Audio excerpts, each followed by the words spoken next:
All right, welcome to the February 25th, 2025 Asheville City Council meeting. Everybody, if you would just take a moment to silence your cell phones. And if you want to sign up to speak, if you could do so by stepping out into the hall and signing up to speak, and it will populate on our list. If I can get mine to come up, it will show up in front of us. And if you change your mind at some point during the meeting and you don't want to sign up, make sure to let them know that you're taking your name off the list. Or if you change your mind and you do want to speak, go out to the hall anytime and sign up to speak. Okay, if you could please rise for the Pledge of Allegiance.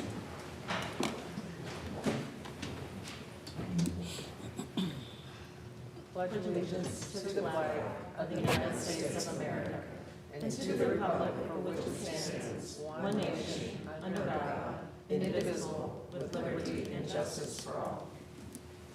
So close to, sorry. The whole thing, it's weird. Tight fit.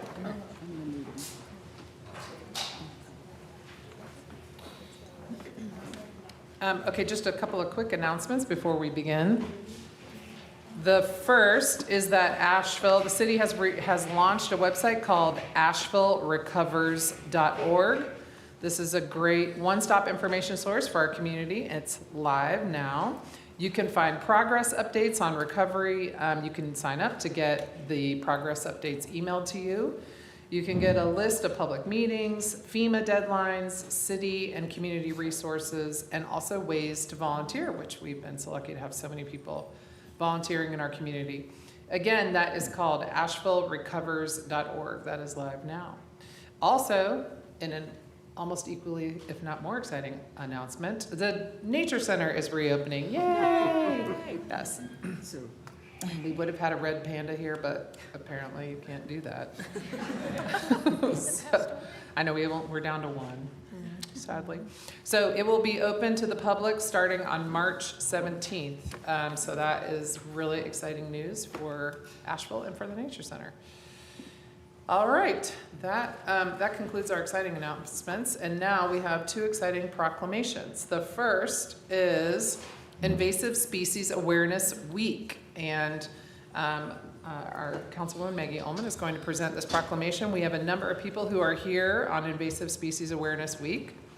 And if you all would come forward, please. I have Raven Sterling, Karen McNeil, and LB Bacchus. So, and if you have anybody else, please bring your Invasive Species Awareness Week people forward now.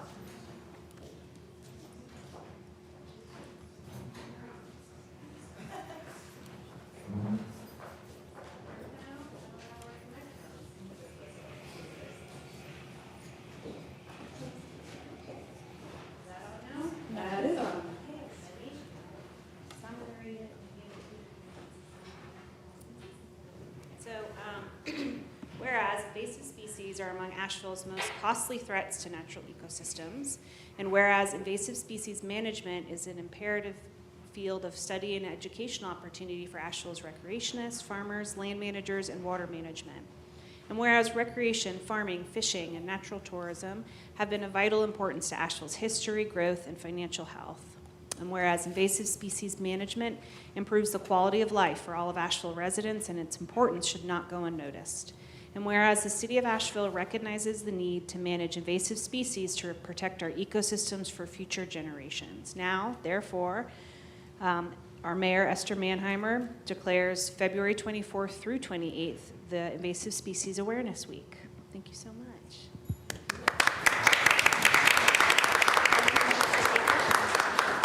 then does someone want to say a word at all? You don't have to. Great. Thank y'all so much for continuing with this proclamation. Thanks to Raven and Karen and Michael's here from the Botanical Gardens. And there's a lot we can do. I'm LB from Kudzu Culture. We are little animals in our habitats, so there's a lot of work to be done. Interestingly, there's a kudzu trade deficit in the United States. Kudzu raw materials and value-added products for culinary, herbal, and pharmaceutical use are imported to the United States. So Kudzu Culture works on educating people, creating a craft industry, and then also potentially organizing so we can enter that global supply chain for kudzu and come up with creative materials also to make from kudzu. Thank you, Mayor Mannheimer, the city manager, Asheville City Council, and the folks in the mayor's office for again putting this proclamation forward. I want to recognize that this is actually National Invasive Species Awareness Week, and it's also an international event where we try to bring awareness to the issues of invasive plants and their threats. It's never been more important than it is now. Since the hurricane swept through with its waters, rising waters and winds, most of the invasive plants that we deal with every day at Raven Invasive Plant Management were in seed. So what that meant is those plants are being spread to areas that they, previously were not. When the waters filled valleys, the seeds went with them. Also the response, the federal response, where we're bringing in equipment that we're not cleaning the tracks of, we're not cleaning the tires of, we're running the risk of bringing more invasive species into the area and also spreading them to other areas when they leave. Invasive species impact everyone. When they're not monitored and controlled, invasive species can and do cause harm to our economy, environment, and human health. The term invasive is used to refer to non-native species, plants, organisms, and other actually wildlife, fish, you name it, that grow and reproduce rapidly. They displace native species and cause major disturbance to the areas in which they are present. If left uncontrolled, they can and will limit land and water use now and in the future. They do that already all around us. The longer we ignore the problem, the harder and more expensive the battle for control will become. Thankfully, there are solutions. By learning about invasive species, participating in national events, elected officials and the general public can work together to solve invasive species issues at every level of government.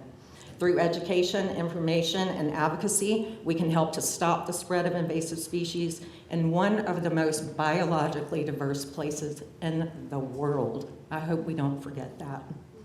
Thank you, Asheville City Government, the Urban Forestry Commission, and the Planning and Urban Design Department for updating the recommended species for the city of Asheville in 2024.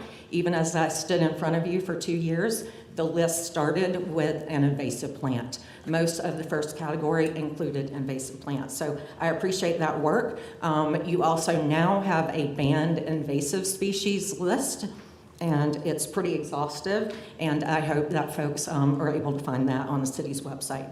But we can do more. It's important that we educate our communities, our citizens, and our children, and set aside funds to mitigate invasive plants and organisms that are being spread as far as the wind can blow, the water can flow, the birds can fly, and the wildlife can move, and our equipment can be moved.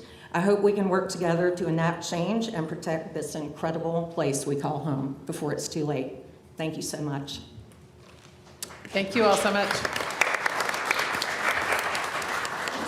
One quick word. I want to highlight the relationship between invasive species and urban forests and just say thank you all for this proclamation and for taking this step to help protect our urban forests. And I also want to honor Susan Sertain, who helped craft the first proclamation 2 years ago. She's a wonderful volunteer and has given so much of her time and heart to protecting Asheville's urban trees. So I just want to thank her for her volunteer time.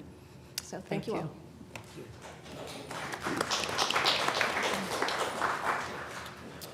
Up next, we have a proclamation in honor of Procurement Month, and Becky Ogles will be here to receive this, and Councilwoman Kim Roney will be delivering the proclamation. Look at all these procurers here with us tonight. Check, check. Looking for the microphone. Yeah? Check, check. Dan, do we have a mic in here? Push the mute button for a couple seconds, maybe? No, you shouldn't have to push anything. Maggie, do you know what's happening? 1, 2, 3, got it. Okay. Okay. All right. Thank you all for being here today. Whereas the purchasing, acquisition, procurement, and materials management professions play a significant role in the efficiency and effectiveness of both government and business. And whereas in addition to the purchase of goods and services, procurement professionals add value to local government by performing such functions as executing, implementing, and administering contracts and developing strategic procurement strategies with suppliers and departments within the organization. And whereas procurement professionals in the city of Asheville make important contributions to help ensure the responsible use of taxpayer dollars by providing efficient service while maintaining the highest ethical standards to ensure open, fair, and transparent purchasing activities. And whereas the North Carolina Association of Governmental Purchasing, NCAGP, and the National Institute of Governmental Purchasing, NIGP, have declared the month of March as Procurement Month to further expand the awareness of the procurement professionals' role to government officials and the general public, as well as businesses and corporate leaders. Now, therefore, Esther Manheimer, Mayor of the City of Asheville, has proclaimed the month of March 2025 as Procurement Month in Asheville and commend its observance to all citizens. And I'm presenting to Becky Oglesby from our Finance Department.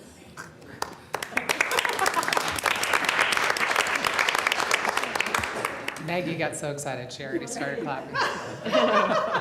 So I really want to recognize these people because they are the ones that really do the hard work. And especially this year with everything related to Tropical Storm Helene. These people were on the ground, especially Amy Patterson, our purchasing manager, who was unfortunately not able to make it this evening. But she was in the EOC for a number of hours, making sure that from the beginning, we were procuring things per policy, per statute, so that we can get FEMA reimbursement for them, which is so important. So the work that they do is really appreciated, not only in the finance department, but citywide. So I will pass it along and let them introduce themselves, their name, how long you've been here, and what your position is. I'm Tanya Vess. I'm a purchasing specialist, and I've been with the city 8 years. Andrew Carlson, purchasing coordinator, 18 months. Ryan Foster, 6 months of purchasing coordinator. Beatrice Abernathy, purchasing specialist, 9 years. Sarah Armstrong, contract administrator, 5 years. Brenda Griffith, business specialist, 49 years in May.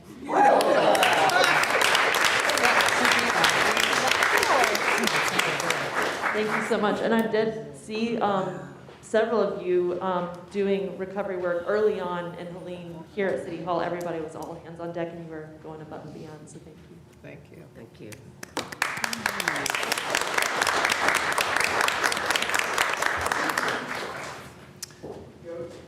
Geez, Maggie, not that it's a competition, but wow.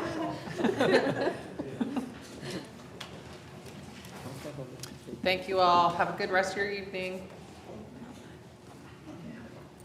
All right, council, we have the consent agenda as our next item. Are there questions, comments, or a motion to approve the consent agenda? So moved.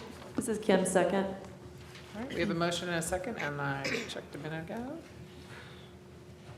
We do not have anyone signed up under the consent agenda. All those in favor, please say aye. Aye. Any opposed? Okay, thank you. Now we should just all pause for a moment for where the very long presentations and reports would normally happen. And they're over. Okay. We do love our presentations and reports. All right, but we're going to skip right to public hearings. This is really exciting. Gosh, Will, you're like already here, and it's only 5:15. When does that ever happen? So our first public hearing item is a public hearing to consider rezoning 94 Grandview Road from RM6 Residential Multifamily Low Density District and Commercial Industrial District to RM6 Residential Multifamily Low Density District. Take it away. Thank you. Good evening, Mayor, members of council. Will Palmquist with Planning and Urban Design. This is a straight rezoning petition for the property at 94 Grandview Road. Before I get into it, I'll just kind of give a little precursor that this is a straight rezoning, so this differs from the conditional zonings that we typically see here.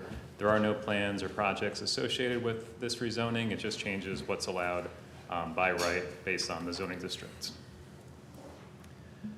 Here you can see the property outlined in red. It is in western Asheville, south of Smoky Park Highway and I-40. It's about 3 acres in size. Currently vacant with access off of Grandview Road. The existing zoning is a combination of commercial industrial on the majority of the site, on the western half or 2/3 of the site, and residential multifamily low density on the remainder. The applicant is requesting a rezoning to the entirety of the site to residential multifamily low density. The future land use as designated in the Living Asheville Comprehensive Plan is residential neighborhood. No change in that designation would be required for this rezoning. Planning and Zoning Commission heard this item at their February 5th, 2025 meeting where they recommended approval unanimously. This table is in the staff report, but it just outlines some of the differences between the commercial industrial district and the residential multifamily low density district. Besides some form items like setbacks and building heights, the main difference between the two districts are the uses allowed. For instance, commercial industrial allows for commercial and industrial uses, but not single-family detached houses, whereas residential multifamily low density allows for single-family detached houses without any commercial or industrial uses. Staff has identified 3 pros to this rezoning. It would allow for the development of single-family detached dwellings across the entire property. It would allow for higher density of potential multifamily development. It would also provide a larger buffer of the residential zone property to the existing residential neighborhood to the east and south of the subject property. Staff did not identify any cons associated with the rezoning request. Here is the purpose as identified in our zoning code of the residential multifamily low density district, which essentially is to provide a range of housing types, including low density multifamily and single family detached and attached dwellings. And it serves as a transition between single family, lower and multifamily higher density areas and other compatible mixtures of housing types. The rezoning petition is compatible with the surrounding land uses and zoning districts, which include residential multifamily low density zone property to the south and the east, and commercial uses located to the west of the subject property zone commercial industrial. The request is consistent with the future land use map of residential neighborhood, which consists mainly of single-family houses, other types of residential neighborhoods with a little bit of variety, such as townhomes, duplexes, or apartment complexes.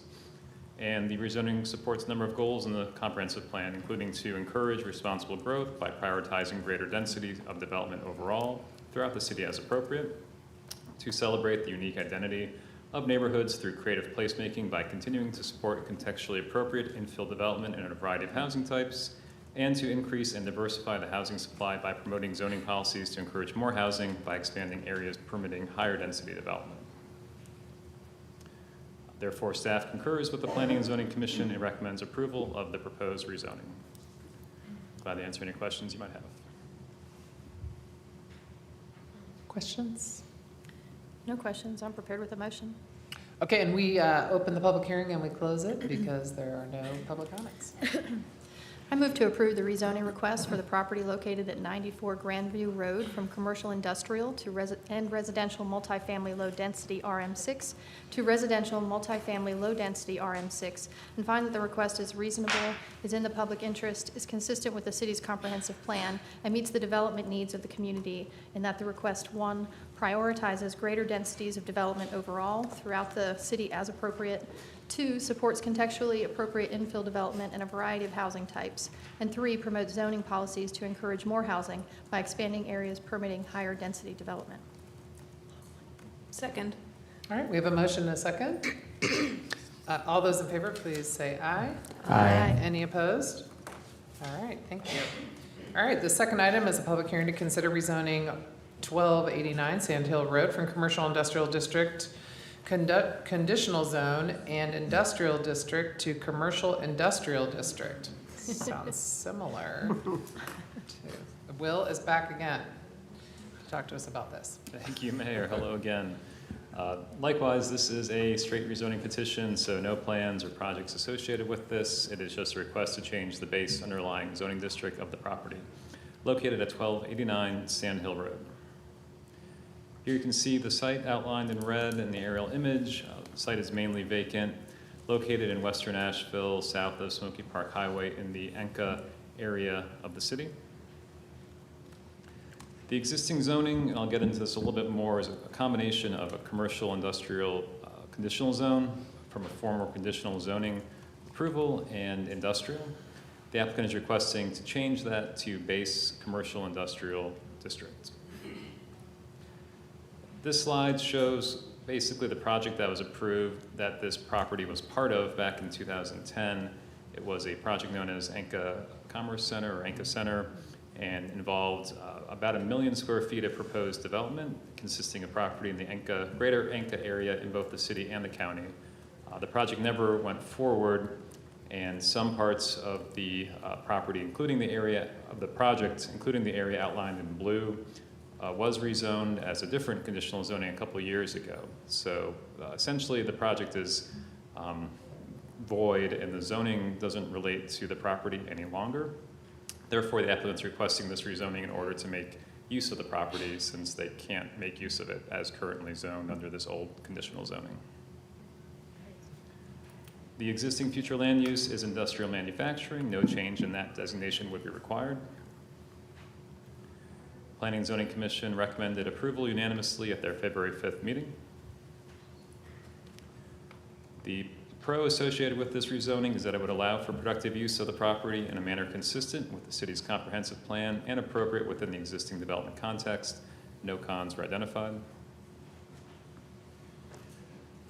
Here you can see the purpose of the commercial industrial district to provide areas for ranges of commercial industrial uses as noted there. The rezoning is compatible with the surrounding land uses and zoning districts, including industrial and commercial uses on larger tracts of land to the north, west, and south, as well as residential uses further across Sand Hill Road to the south. The rezoning is consistent with the future land use map of industrial manufacturing, which talks about larger tracts of land with good transportation access for industrial manufacturing areas as important economic sectors to the city. The rezoning supports goals in the city's comprehensive plan, including to encourage responsible growth by ensuring that new development has the appropriate infrastructure to support it, and to facilitate real estate development that maximizes public benefit by establishing accessible and well-connected commercial nodes consistent with strategies outlined in the plan's growth areas. Therefore, staff concurs with the Planning and Zoning Commission and recommends approval of the proposed rezoning, and I'm glad to answer any questions you may have. Any questions? I can read the motion if you're ready. Please. I move to Sorry. Open the public hearing and close the public hearing. Thank you. I move to approve the rezoning request for the property located at 1289 Sand Hill Road from Commercial Industrial Conditional Zone CICZ and Industrial IND to Commercial Industrial, and find that the request is reasonable, is in the public interest, is consistent with the city's comprehensive plan, and meets the development needs of the community, in that the request, 1, ensures that the new development has the appropriate infrastructure to support it, 2, establishes accessible and well-connected commercial nodes consistent with the strategies outlined in the plan's growth areas. Second. All right, we have a motion and a second. All those in favor, please say aye. Aye. Any opposed? All right, thank you. All right, cruising right along, we're moving up to items C1 and C2.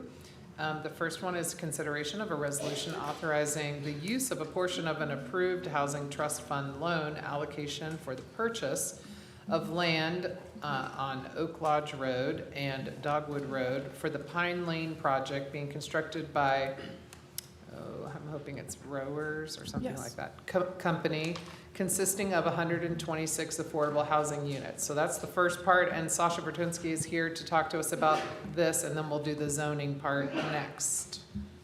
Thank you, Mayor. Good evening, Mayor and members of council. As you just said, I'm here to talk to you about a revision to our Housing Trust Fund loan for this project, the Rowers Affordable Housing Project at Pine Lane.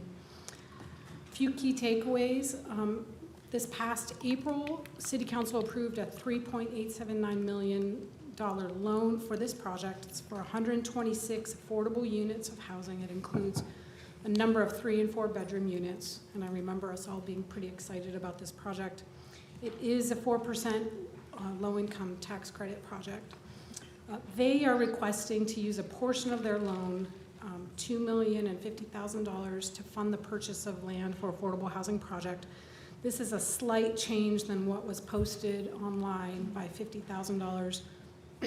We went back and forth a little bit about around costs, but this is the correct cost.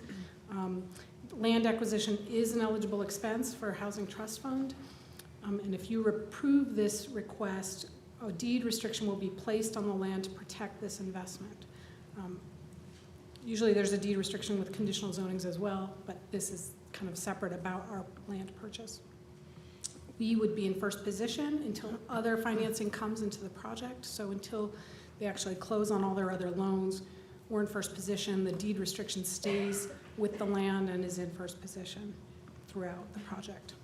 And staff is in support of this request. I'm not going to repeat all the bullet points. This is a pretty simple item overall. The property owner is not willing to extend their contract, which is normally what developers depend on to do all of everything before they can close on the land. Again, the purchase price is $2.250 million for the property. The remaining $1.829 million of the loan would go to construction. Buncombe County is also a partner in this project at $6.5 million, and they are applying for 4% tax credits, which they expect to leverage an additional $18.5 million for the project. We've developed the appropriate legal documents and done our due diligence. And again, a deed restriction. And then at their September 5th meeting, Planning and Zoning Commission recommended approval of the CZ request, which is, we wanted to make sure that the CZ was also heard at the same time or before this, so that we weren't investing in the land and it closed before the CZ was heard. Council goals, this is part of your diverse community goals. Again, there'll be lots of apartments. There'll be a significant number of voucher units. These are all 60% AMI and below units. HCD committee would normally hear this request, but they didn't meet in January or February. So we recognize there's advantages. It's eligible use. It allows them to move forward. Housing units are much needed. There is a little bit more risk, but we feel like we've put the appropriate safeguards in place. And there's no fiscal impact. Key takeaways again, excuse me, and there is a slight error here in this motion. I apologize, but it should be $2,050,000. But the language, everything I've presented, I just made a Instead mistake. of 2.1, it should be $2,050,000. Yes, which is in the previous slides and is correct in the resolution. So. Gotcha. We'll forgive you. Thank you. Happy to take any questions. So this is just language, right? Because the previous document just didn't say they could use it to purchase the land? Well, when we brought it forward last April, we weren't really anticipating that use. And so we just want to be clear and above board, transparent with everyone about that. Well, and it's great to have it deed restricted because of it. So. Oh, well, would it have been deed restricted anyway? Through the CZ, but this is... Oh, as a condition in the yes. CZ, I see. For normal housing trust fund loans, we have That is a difference. deed of trust, which is different than a deed restriction. We do have a public comment. Okay, we have, please, questions, please. Since we haven't heard this one in a while, I'm going to apply the same question that I do to all housing development projects. Does this development have a renewable energy plan or any known variables that might be a barrier to the addition of future renewable energy options? I would pass that question to the developer. Thank you. In their next hearing, Any other questions for Sasha? And then we'll hear from the developer on Councilwoman Roney's question. Or Sam will present on the conditional zoning, I believe. Should we, well, let's do this question. Okay. Okay. Is the developer here and can speak to Councilwoman Roney's question?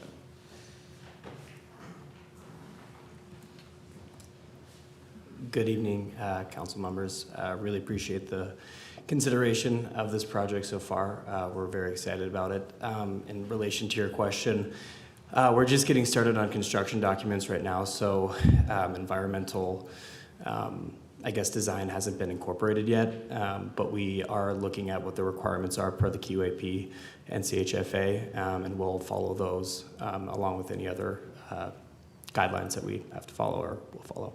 Thank you. But nothing at this time specifically. Thank you so much. Yep. Eddie Stars.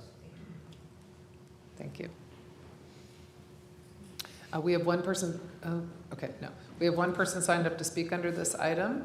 Folks who are speaking tonight, you'll have 3 minutes to speak. Please watch the lights on the lectern. Green means go, orange means you're getting ready to stop, and red means stop.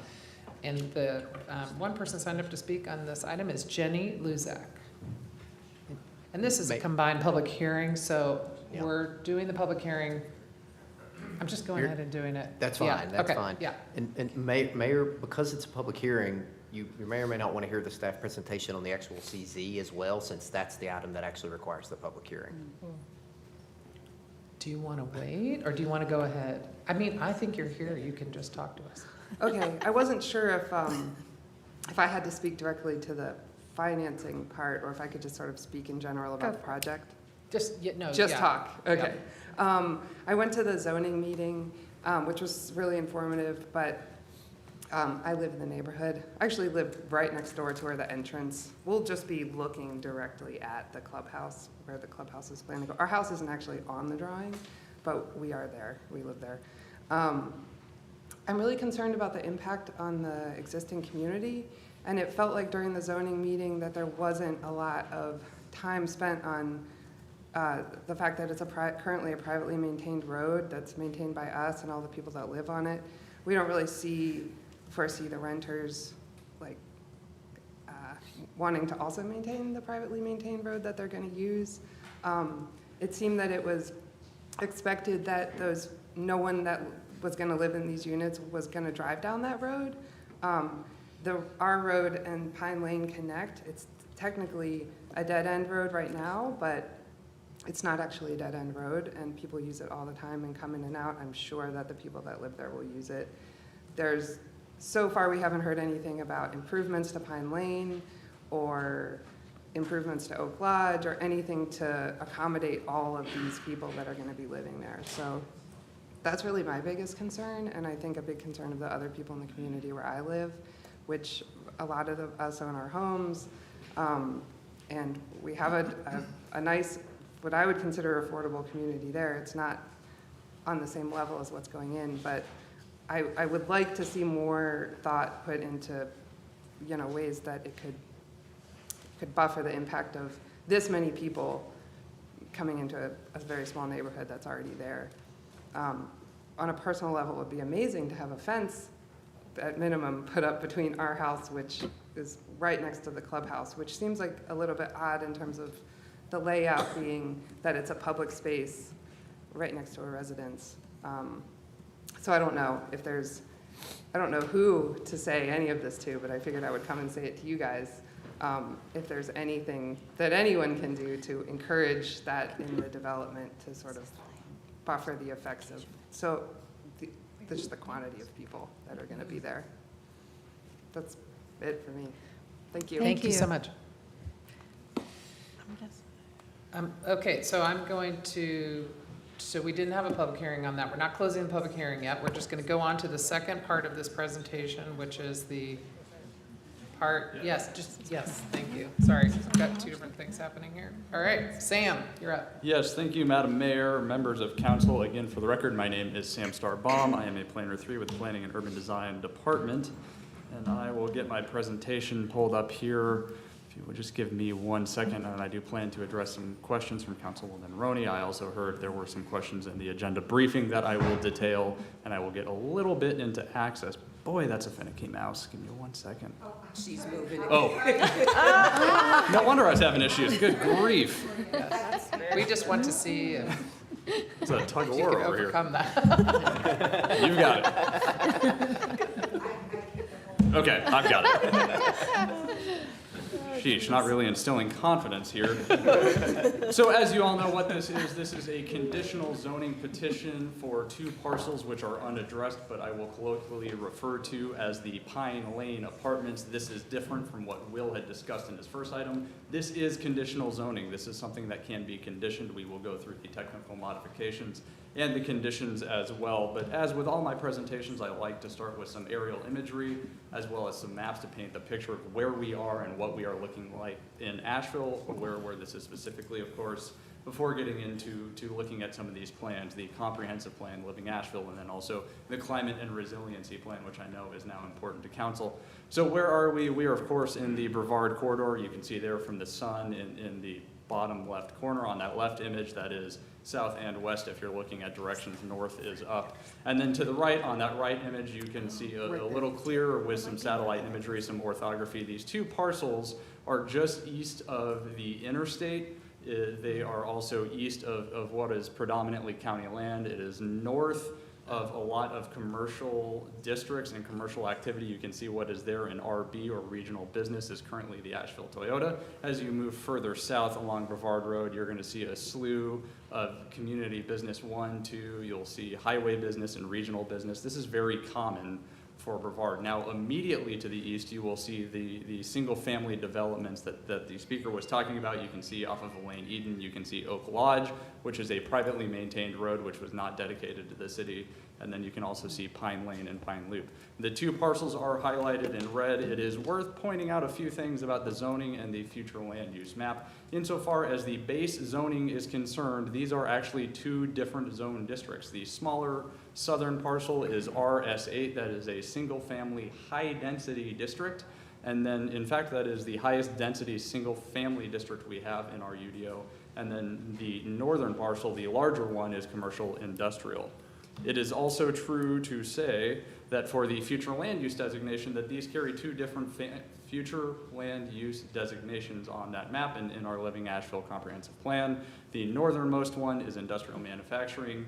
The southernmost one is residential neighborhood, and staff finds that this, between the two, more realistically aligns with what is envisaged in residential neighborhood. I've talked about this before in some of my presentations that you have seen before. What is a residential neighborhood? It is something that is historically developed along a single master plan, which this is. It has limited access points into and around the development, which this does, and it has linking sidewalks and trails which increase connectivity internal to the site.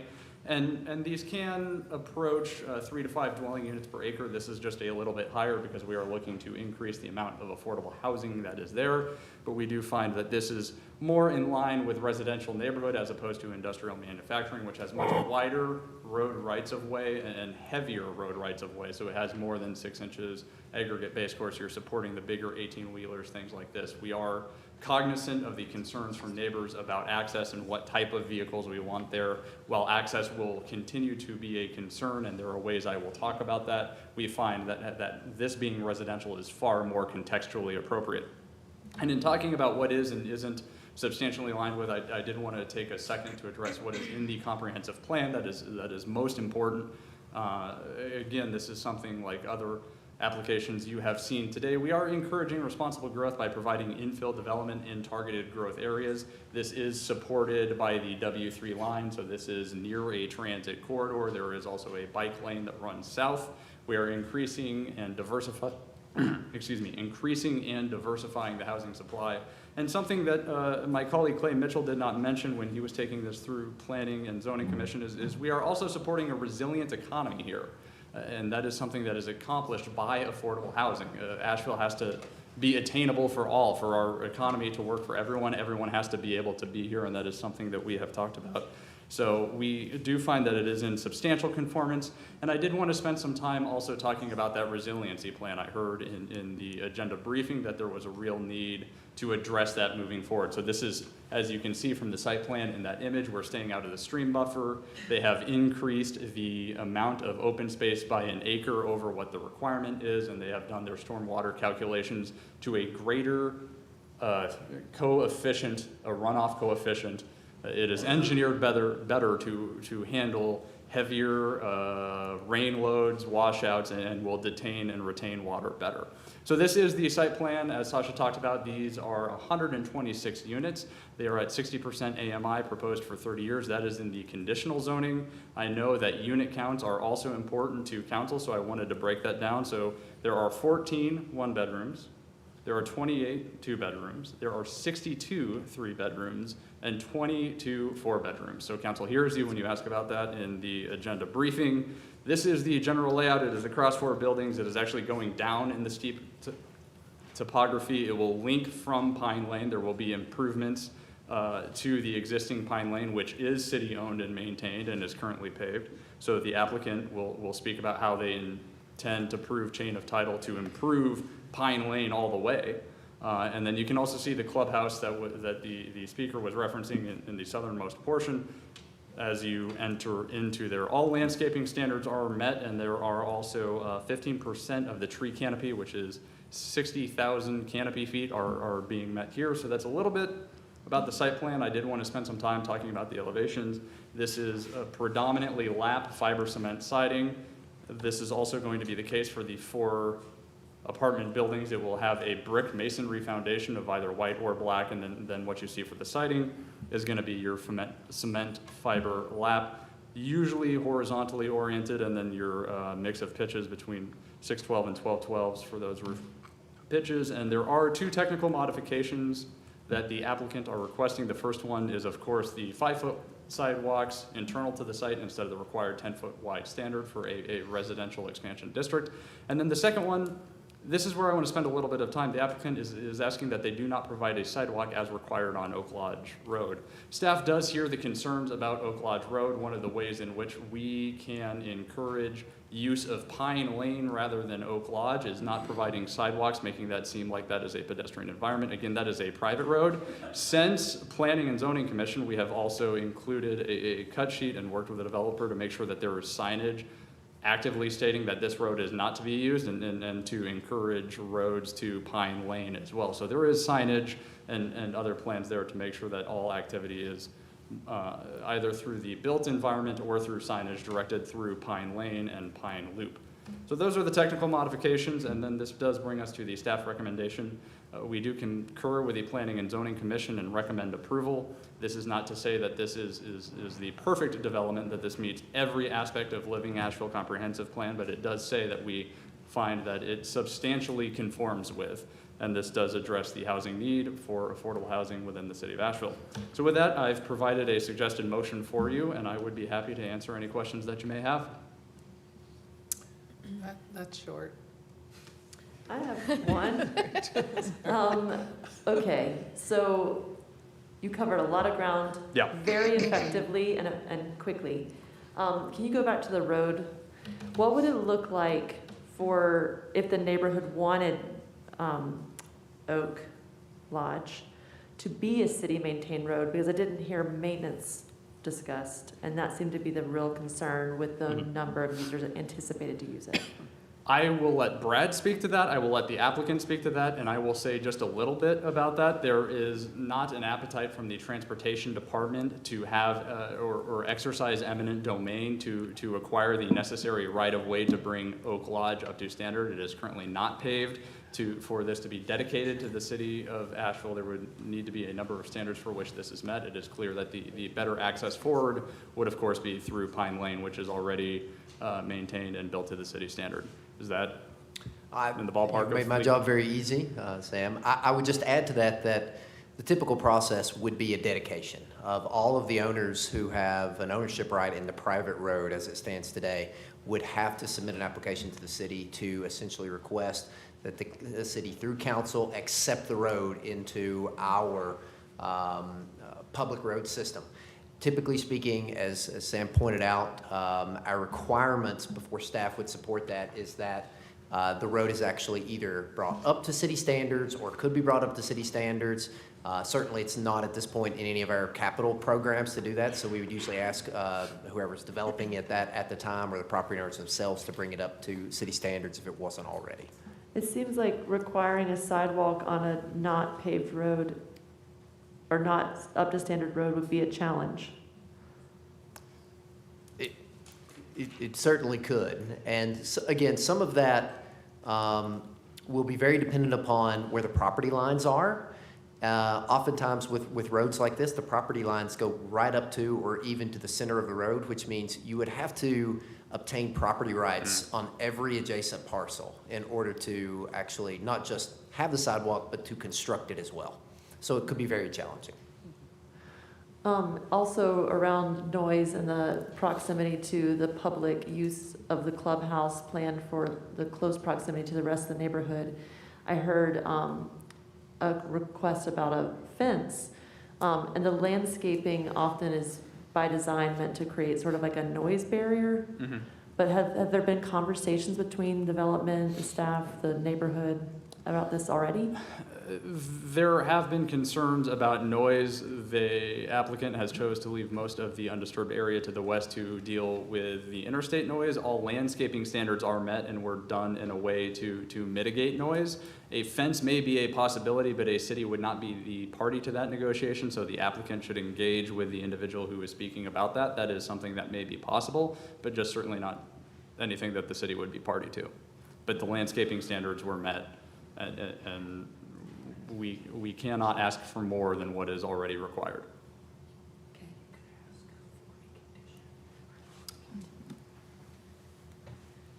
Any other questions? You had a question? No, or do you want to hear from what do you want? Well, I mean, I think if the people are asking for a fence, I think that seems pretty reasonable to me. So can we make it a condition? So the applicant would have to agree. Yeah. Yeah, let's hear, does the applicant want to speak? Let me just ask that. Sam, do you have more to speak about No, things I to was say? going to turn Okay. that over and All just right. again iterate So- that would be a private negotiation. Yes, yeah, so maybe while the applicant is making their way up here, Brad can do his quick 101 on a CZ condition negotiation. This will be real quick, I think. Generally speaking, as the mayor pointed out, any condition must be agreed upon both by the applicant and the city. So there has to be mutual acceptance of that. The fence in this case would have to obviously be on property that's actually owned and controlled by the developer or property owner. So it would not be able to be included on someone else's property. So I'll have to let the applicant's attorney speak to the viability of that. But if agreed upon, I see no reason why it couldn't be included as a condition. And I'll just address that. My name is Derek Allen, and I'm a land use attorney at Allen, Stahl & Kilbourne. I represent the applicant and developer here. We do have representatives from our applicant team. Eddie Stars is here from Roars, as well as Warren Sugg from the civil engineer, civil design concepts. I'll skip to the fence since it's there. Assuming that it doesn't do anything to the landscape yard, and I'll let Warren speak to that, and our ability to comply with the landscape planting requirements, we don't have any problem putting a fence along that border on our side of the property, so that's certainly fine. He's going to start writing. All right, Yep. we heard it. Okay. Yes, with only caveat being as long as it doesn't mess up the landscape requirements. This project goes all the way back to December of 2023. That's when we first started working on this project. We had our first neighborhood meeting August 1 of 2024, so right before the storm, and then got caught up with the delays that followed there. You've heard me over the years talk about projects where affordable housing makes sense, and we've talked about low-income tax credit projects, and here's one. This is what it looks like. And you see 100% affordable housing, and it's deed restricted not for 10 years or 15 or 20, it's deed restricted for 30 years. And it's not 80% AMI that we use with the Luigi program, it's 60% AMI. And it doesn't have any of the city participation other than the housing trust funds. And so this is what these look like, this is how they're financed, and these are the kinds of developers that do that kind of project. Sam stole a lot of my great speaking points. I'll just hit a couple. I did want to talk about the unique nature of this particular piece of property, and that's why I pulled up the future land use map here. You see that the future land use map called for this portion to be, that's in the red there, in the purple, to be industrial manufacturing. This is in between existing industrial manufacturing and I-26 and a residential neighborhood. We think that this kind of multifamily provides a great transition for those very intense uses back into existing detached residential neighborhoods. We've talked often about walkability, bikeability, public transit. This has all of those items. We talk about affordability, that's there. The underlying density is at 13 units an acre, which is well under what's allowed for residential expansion. And getting to the bus line, the W2 bus line is a 0.4 mile walk from this.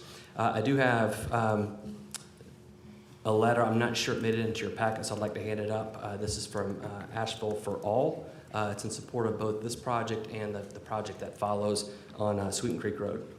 Let's go to the clerk.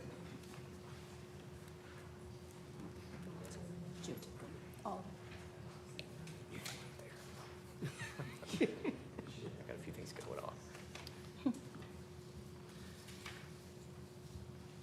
I'd like to invite Warren Sugg up to answer any questions and make a brief presentation on the compliance with our development ordinance in terms of the engineering components of it, and I'm happy to answer any questions about the compatibility pieces. Just one detail. I want to make sure if I'm making a motion that I've captured the fence. Is there an identified area of said fence, or are we saying near the entrance?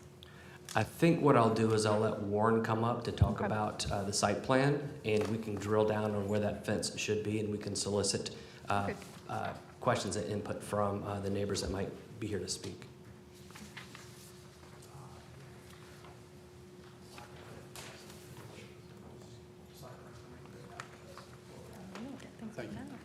Thank you, Derek. Good evening, Warren Sugg, Civil Design Concepts. It's a pleasure to be before you this evening. So I'm not sure exactly where the resident lives, but I'm thinking that it's right here. Yeah. Okay. So I got to pull it up. You want to see? He just yeah, it looks like we've got some area that we're saving through here, and we're also landscaping. So we can certainly work with staff and decide on the best placement of that fence. I'm assuming that would just be a 6 foot high fence. 6 foot high fence. Kind of doing it on the fly here, but yeah, I do want to make sure that we've got plenty of room to save what trees we already have plus landscape in this area. Is there any questions I can answer specifically for civil side of things? I mean, I guess you could speak, there were concerns about the noise. You could speak to the plants and whether or not they're helping with noise aversion. Yeah, so to the left side of the page, western side, that's where I-26 currently resides. You'll notice a lot of this sort of till area, that's the area to be left undisturbed. We will have some trails over there, but that's where a lot of the existing vegetation is going to remain. You'll also see the two parallel lines and the stream in the middle. That also is an area where we're not disturbing, other than we are making a crossing to get our roadway here, but a lot of that will remain intact. During some of the neighborhood conversations, I know there were some condo owners here who were interested in noise just that might be coming through here. With the vegetation that would be taken down and would be replaced back, and these buildings and the height of that, I believe that the noise would probably be equal to or right around the same, given just what's already being saved, and then these buildings blocking sound probably even a little bit better than trees will. So that's the major parts of being reserved or maintained, and then the 4 buildings are the ones in gold. Thank you. Absolutely. So that gray piece, that's all parking? Yeah, so I'll kind of walk us through. So we come in here, this where my mouse is a driveway. That comes into the first area, which is a parking lot, and this would be the clubhouse amenity area. As you come along the same drive, you could take a left and go to the first building. This would be the first apartment building. That would be apartments, and then the parking out front. If you come back to the main drive, we do that crossing of the stream and stream buffer. We'll have a pipe there to allow that water to come through. And then you get over to sort of that northeast side, you'll get the first building that's the longest and contains the majority of those units to the left, also one to the right. And then what you see in gray is the parking and the parking drives, as well as trash collection, sidewalks, and then we have a building here in the middle as well. I see like little circles, like little blue circles. Yeah, what are those? Those are landscape trees. Okay, so, awesome. That's yeah, what I each of was these gonna islands ask have to for. have landscape trees, and then you'll notice down here, like in the landscape buffer, we have trees planted as well. Okay, so those are kind of in the parking lot to maybe soak up some rainwater. Well, and to comply with our building requirements. Okay. Yeah, those are our, you've got to do certain things with your parking lots. Okay, I like that. What- Beautiful. So one thing to note, you have a really good question about the surface parking. What I've noticed, so this is a 100% affordable project, tax credit finance, 60% of AMI. I mean, this is what we are asking people to build. But one of the challenges around keeping the cost of construction down is structured parking decks cost a fortune. And so often what we see is surface parking to keep down the price. So that's kind of a tension point. And I don't know what lenders they're working with, but often lenders require a certain amount of parking per unit in order to qualify for lending. They're gonna wanna see that you have enough parking for your unit number. And apparently the parking per unit number in the southeast is the highest in the country, right? Because we like to drive in the south. We don't wanna. Speak for yourself. Well, some people like to drive in the south, apparently slightly more than in the northeast or the northwest or other places like that. So, anyway, that's the extent of my knowledge so far doing this job. What is the parking space units that you're I planning bet for? you're doing. Say that again. I'm What's your sorry. Parking ratio? 1 to 1. 157. Well, I was going to bring up, since you mentioned the QAP and these guys Wait, have to did go he through say? that. Well, so the QAP has its own parking requirements. Yeah. The lender too, but in the past, just so you know, in areas that had, like in downtown where we don't have any parking requirements, we have in the past been able to write letters of support for the QAP to accept that lower ratio. I don't know what the underlying requirement would be here. This is outside of downtown, obviously, but if there is some give, we have helped write that supportive letter in the past. So that we don't say over. what QAP stands for. Qualified application plan. Yeah, it's part of the NCHFA's application. You have to meet all this criteria. But it has its own parking requirements that sometimes are overzealous for what we would normally require. So just a note to yourselves if you run into that. It's usually more important when it's structured. It's hard to make the argument when you're right next to Fred Anderson Toyota, but you get the point. You're right near transit stop. There have to be two motions, right? One for the funding element and one for the zoning? Yes. Brad, have you been able to settle on, I have. Do we have any more questions for these folks? No. No, nope, council, everybody good? Got it? Okay, thank you so much. What I kind of drafted there was with the addition of a fence within the landscaping along the entry road of the development. Do you have something much more specific? So, council, I've just emailed you. This is already a fairly voluminous motion.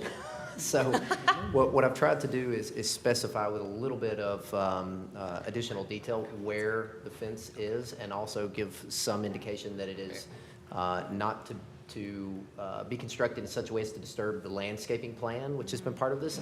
So I haven't written the whole thing, but I've rewritten the first part to include this additional language, and then you can just pick up where essentially I've left off and read the rest of the reason. Should we put it in order though and do the C1 first? Yeah, we have a comment. Yep.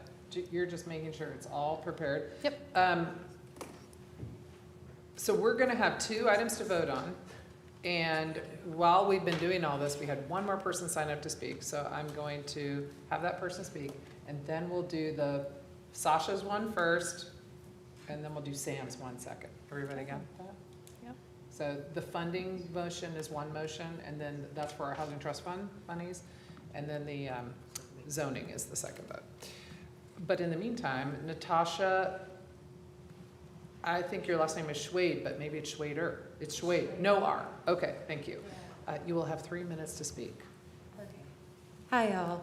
I just want to make a general comment on the development, and something I noticed in, I guess, the drawing is, along with the parking that you guys commented on, is the idea that some people are going to have to just live with their view being a parking lot. And I just want everyone to consider how much that sucks.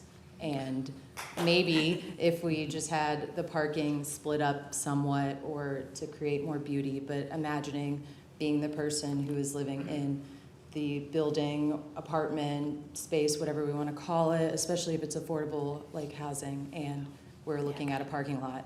Because I've had that happen one time and it really sucked. And so I just want to say, maybe consider not having people staring at a parking lot as their view while the other people have the trees. That's all. Thank you. Thank you. Thank you. If we're ready, I do have the first one. It's You're much on the simpler. funding. You're doing Yep. yeah, it does look Yep. much shorter. Well, and I'm thankful that, that we're able to adapt this way so that the project can move forward.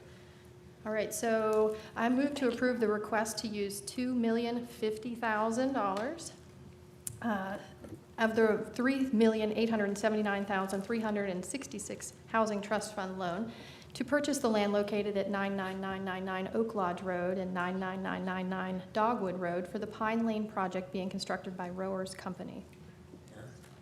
Second. Okay, we have a motion and a second, and maybe some of you all wanted to make some comments, but I wanted to thank this developer for hanging in there. We had a hurricane happen since your last time before our council committee, and for endeavoring to build this project with housing tax credit monies to provide housing at 60% of AMI.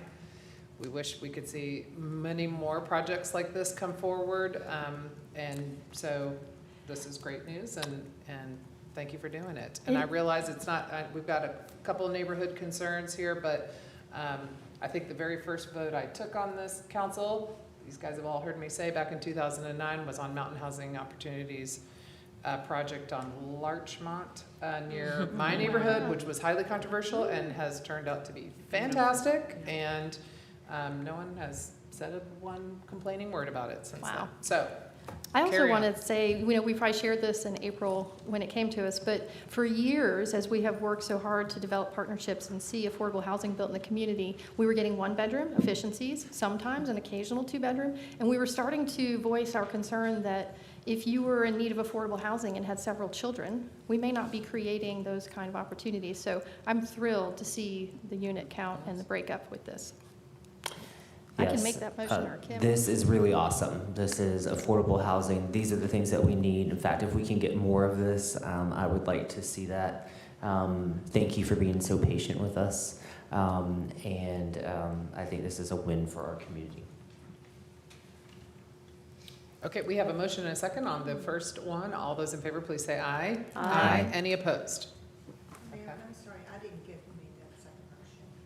Thank you.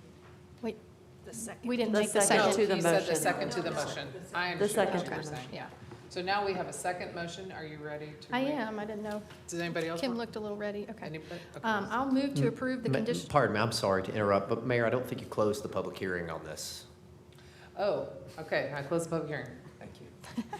I move to approve the conditional zoning request for the property located at 9999 Oak Lodge Road from commercial industrial and 9999 Oak Lodge Road from residential high-density, single-family RS8 to residential expansion conditional zone, as well as an amendment to the future land use map from industrial manufacturing to residential neighborhood, along with an additional condition added to the Exhibit B1 for the inclusion of a fence on the southern portion of the development site along Pine Lane running generally south to north to be constructed in a manner not to disturb the application landscaping plan.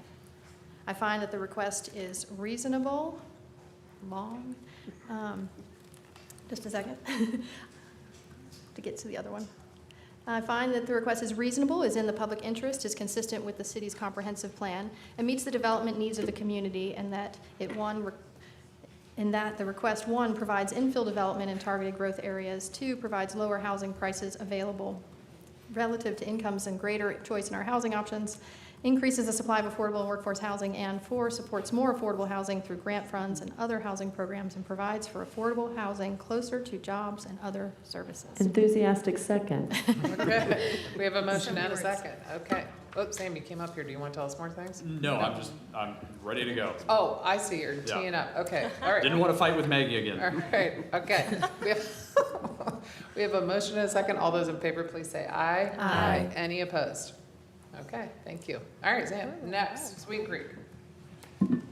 Yes, thank you, Madam Mayor, members of council. Again, before you, we have another conditional zoning petition. This one is at 3183 Sweeten Creek. It's going to follow the same presentation format you just saw. Here is the aerial imagery. We are in South Asheville along Sweeten Creek, just 1,600 feet from the Sweeten Creek and Long Shoals intersection. As the crow flies, it is about 3,600 feet if you are walking along Sweeten Creek and Ross Cragen. Here is a better aerial imagery view, and I did have the subject property highlighted. I was hoping to spend more time here to address what is in the area and sort of the commercial and residential nature of this. But as you can see from the mouse, you can see where this property is. It is just north of Roscragen, which is near the Carlisle development. It is near the Arbor Terrace development. It is south of Kensington Arms development. These are all RM16 or residential expansion CZ apartment complexes, which is very common and becoming increasingly more common along Sweeten Creek Road in this area. And then to the left, you can see what the future land use map designates as this urban center, where we want to have our transit, where we seek to have our density. And to the left, you can see the start of the Skyland Exchange, as well as the slew of businesses that are there along Hendersonville Road and that Sweeten Creek intersection. Again, that's going to be your mix of HB highway business and RB regional business. This is a little cleaner than the last one in that this does not require any future land use map changes, and this is only going from an RM16 to residential expansion. All parcels identified in your staff memo are currently zoned RM16, which is the highest density and intensity residential zoning district we have in our Asheville Unified Development Ordinance, and we find that it largely conforms, again, substantially conforms, not precisely, not 100%, but sufficiently to advocate for this project, to recommend approval. This aligns with comprehensive goals. What does it do? Again, we find that it meets the land use designation of residential neighborhood in that, again, these new streets where the connections are prohibited, you're going to have sidewalks and multi-use trails that are internal to the site. It is master plan designed. It is under that 20 dwelling units an acre that Derek Allen had referenced. And this too is going to encourage responsible growth by providing infill development in targeted growth areas. The Living Asheville Comprehensive Plan does call for these types of developments near our urban centers, which the Sweeten Creek, Hendersonville Road, Long Shoals Road area is. So we do find that it conforms with the comprehensive plan. And again, we also find that it conforms with the future land use designation of residential neighborhood. This too will have limited access points into and around the development. The sidewalks will be the same and there will be high amount of internal connectivity. And this gets us to the site plan. I did reorient it a little bit. So north is actually facing to the left. That way you can see Sweeten Creek and the two entry points towards the top of the screen. And that would actually be west, which would be pointing up. This is your 18.64 acres. We still hear council members in the need to better state what the unit mix is, what we're looking at here. There will be 161 bedroom apartments. There will be 122 bedroom apartments. There will be no 3-bedroom apartments, but all 24 townhomes are 3-bedroom townhomes. There are garages there that are associated with that. You can see the 6 townhome buildings to the north. You have your 5 apartment complex buildings, and then your garages to the south, and your community center building there kind of in the middle. Insofar as parking is concerned, the applicant is providing 492 spaces. The minimum required is 328. The maximum allowed is 609, so that is also right there in the middle. They are also providing 24 bicycle parking spaces, which is above the minimum required, and this will also seek the same technical modifications in that they are seeking to have a 5-foot wide sidewalk internally, rather than the 10 feet required by the residential expansion district. And this will have our building elevations for all these buildings. I'll go through this.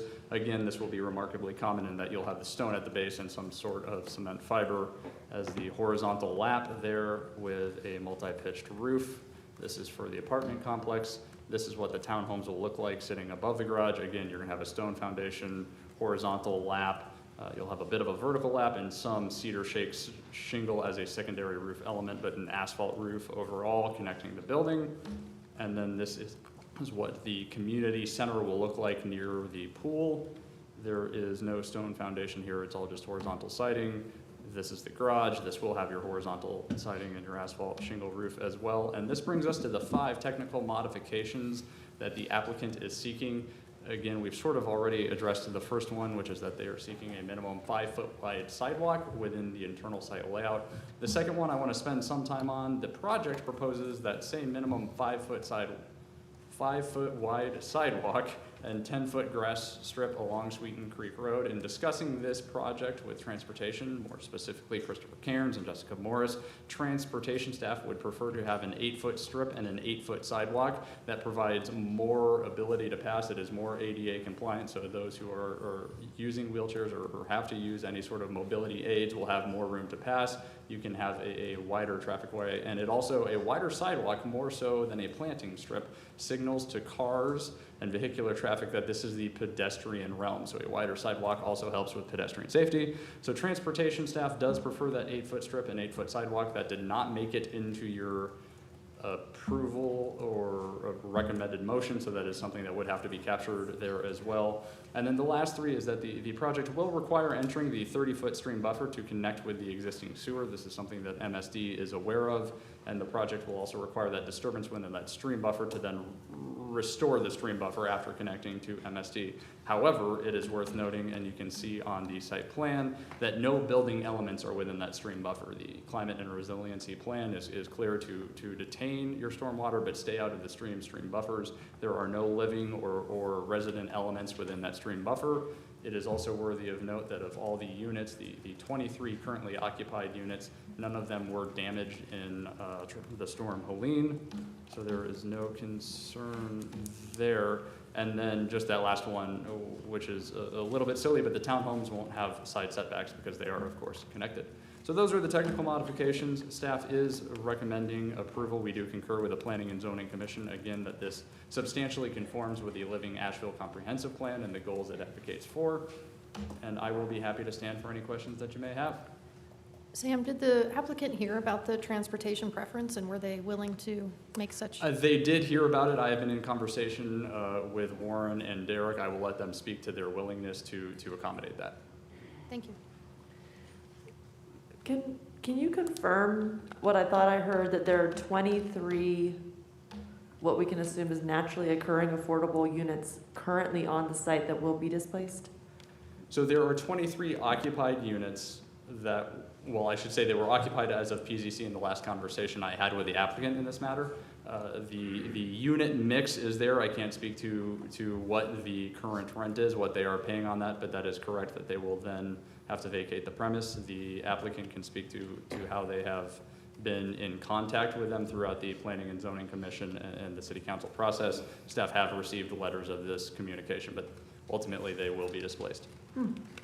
Does this development have a renewable energy plan or any known variables that might be a barrier to addition of future renewable energy options? It does not have any renewable energy options currently. Whether or not there are barriers to future development, I'll let the applicant speak to that. Thank you, Sam. Any other questions for staff? Does the applicant wish to speak? Or did you have a question for Sam? Well, I was trying to look for, we had a follow-up document given to us, and I was looking for the square footage and unit count overall, because I just wanted to flag for council as we start to look at. I can answer that. Okay. There are 280 apartment units. There are 24 townhomes for a total unit count of 304, and the gross floor area is 115,050 square feet. I only mention it because we are starting to look at projects from that perspective, so I wanted to have that information. Thank you. Thank you, Council. I think that's a good question as we're looking at redoing some of these things. Councilmember Turner. Again, my name is Derek Allen. I represent the development team on this. We do have members from the development team here, Matthew Rankin and Brian Wise in the second row, as well as Warren Sugg from Civil Design Concepts. This is another project that we were working on in the middle of last year, was scheduled to go to hearing in the fall. At Planning and Zoning, it got pushed off thanks to Helene. Sam is right. We've been trying to keep the tenants that are out there that are all on month-to-month leases informed throughout this process.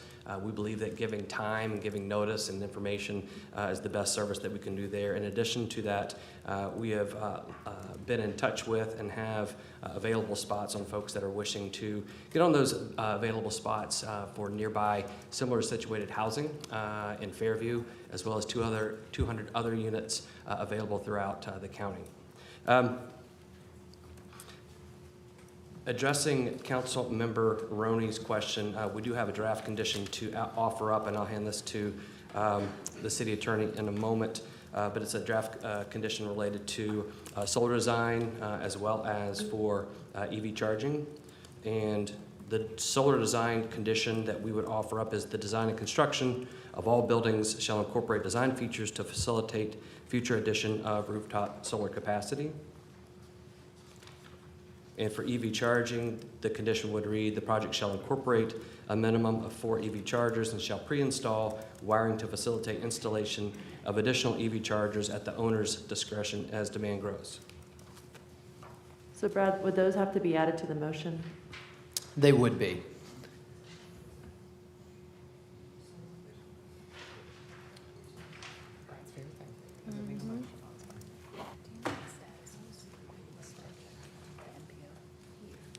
Oh, the, on Sweeten Creek?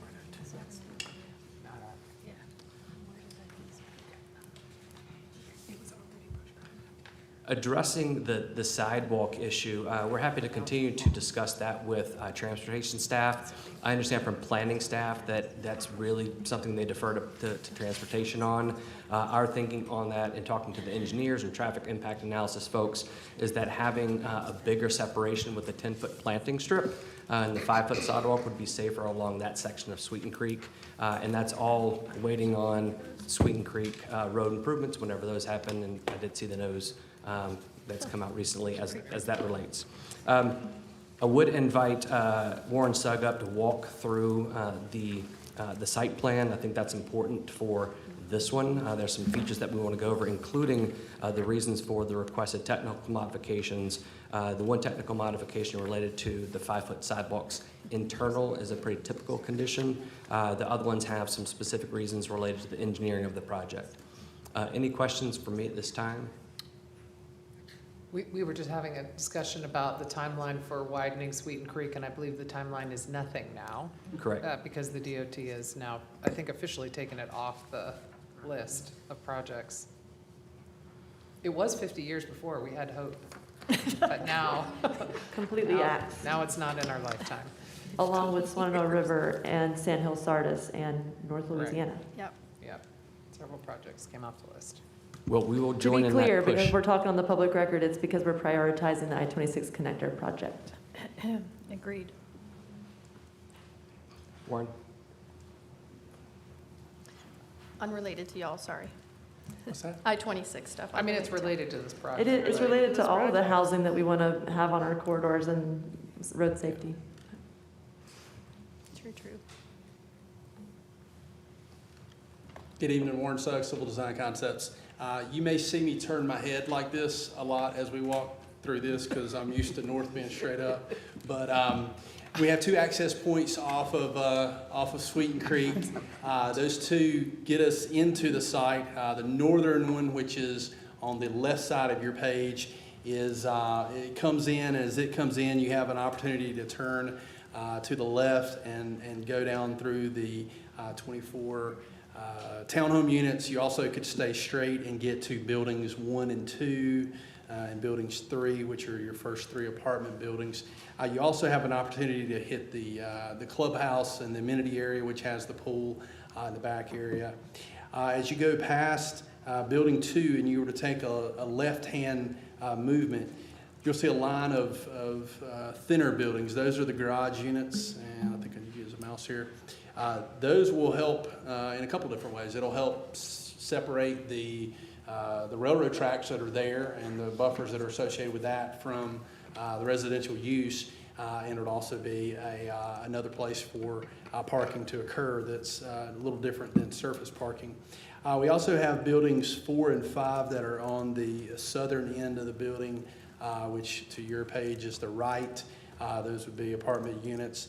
And then just to the south of those, further to the right, is where you have the stream buffer, and that's where the predominance of our tree save is, our open space, and it's also where our stormwater is occurring. So the blue area there, kind of looking like a football that you used to make in elementary school, that is there for stormwater controls. That's where all the stormwater will go for this site before being captured, treated, and released back to the stream buffer. We do have a multi-purpose or multi-use building that's just to the east of building 5, I'm sorry. That will allow folks to come in and have some different uses there, including just the mailbox as well as some other amenities. And then lastly, you do have some trash collection that most of the folks can be able to either hit on the way in or on the way out of the unit. And then that's our last access to the south out of the development. Questions?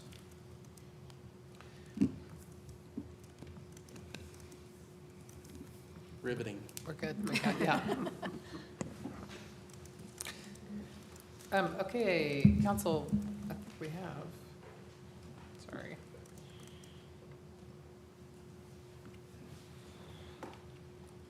One person signed up to speak under this item, so I'm gonna open the public comment, and Sean Spruce is signed up to speak, and you'll have 3 minutes, just watch the lights on the lectern. Thank you. Okay.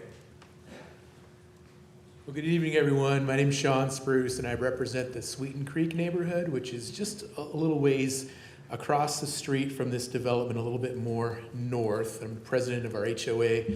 And, you know, we're all about affordable housing, and we know that there's a shortage of homes here in the Asheville area. So obviously, we don't want to see a situation where people don't have places to live.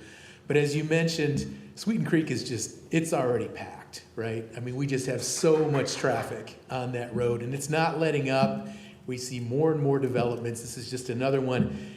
As you mentioned, you know, it's off the plan. NCDOT has completely eliminated that future widening from the budget. So how are we going to deal with all this congestion? It's already bumper to bumper along that road going up from Hendersonville, pretty much all the way past Mills Gap, all the way going into, you know, heading towards I-40. It's just bumper to bumper to bumper. Mornings from about 7:30 a.m. until about 9, and then again in the afternoon.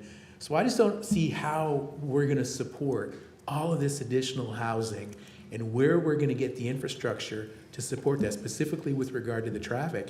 And I haven't heard anybody mention that yet. I haven't heard one person with any sort of a plan, a long-term strategy for how to alleviate the tremendous congestion, traffic congestion that we already face, okay?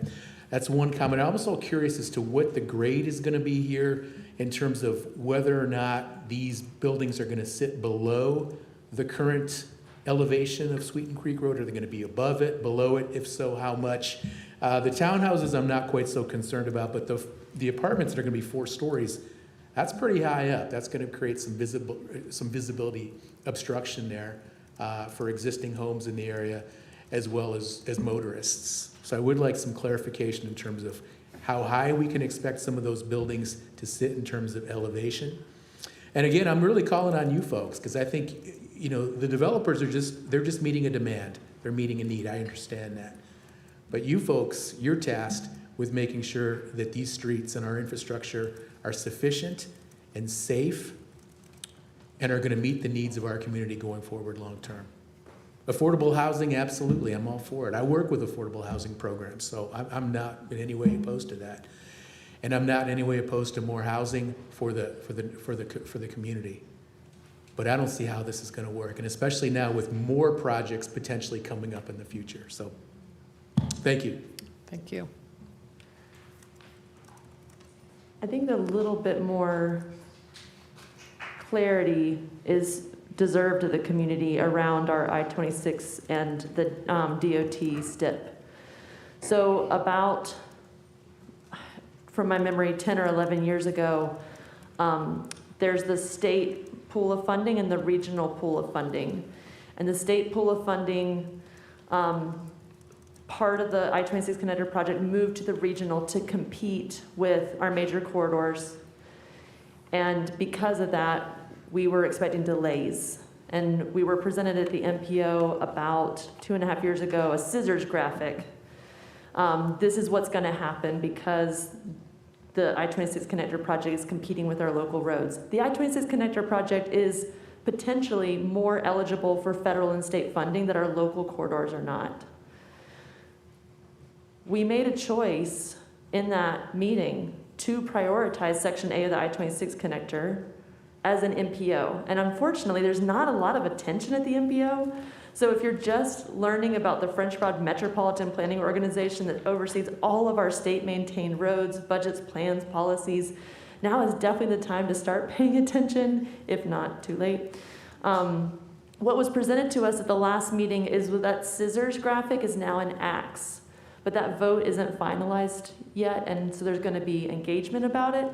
And I, for one, as a member of your MPO, would love to hear more people talking about this across the region. So not just Asheville and Buncombe County, but if you have friends in Western North Carolina, people that you work with, if you know folks that are commuting on these roads, we need to hear from you. And the public engagement at the MPO is little to none. My understanding, my most recent understanding is that August is when the axe hits. And then we will have to reapply for all of our major corridors where we should be building housing and bringing good paying jobs into our community. So that what I hear is we need housing and the infrastructure to support it. And we don't have that balance matched yet. And so I hope that we can keep working on this together, not just in City Hall, but across the region and at the MPO. You're invited. Thank you, Kim. And I would offer that those meetings offer a remote option as well for attendance. They are the third Thursday of the month at 1 p.m. And it's so true, you know, the media had been reaching out recently to us about the I-26 project coming back as a presentation and a different flyover pattern. And I shared a similar sentiment with them that, you know, we are now, NC DOT has come back to us and said we've made some cost-saving measures. And I just kind of wondered why were those on the table before so we could do some of these other projects. And, you know, a bigger conversation in the community needs to be had about these things. I appreciate your sitting on that board. I think we have an open seat coming up. Don't we? No? I thought we did. No? Not Councilwoman Do we have Vargas. It's not your seat, no. There are 2 council members and 2 county commissioners on the MPO board for reference. Do we have a version of the motion with the electric and solar, EV charging solar? Or do we add again? You will They're very, at our very start. shortly. I was just making sure there were no additional changes, but Are you about to email it? I'm going to email it. Should we just do a little check here? Everyone good with adding this draft condition regarding solar and the draft condition regarding EV charging? Yes. Yes, okay. I'm gonna get Sam. Yes. Thank you, Madam Mayor, and if you can also provide clarification on the sidewalk and transportation's desire to have that be an 8-foot wide sidewalk with 8-foot planting strip. Yeah, I mean, I would support that as well. Is the applicant in agreement with the change?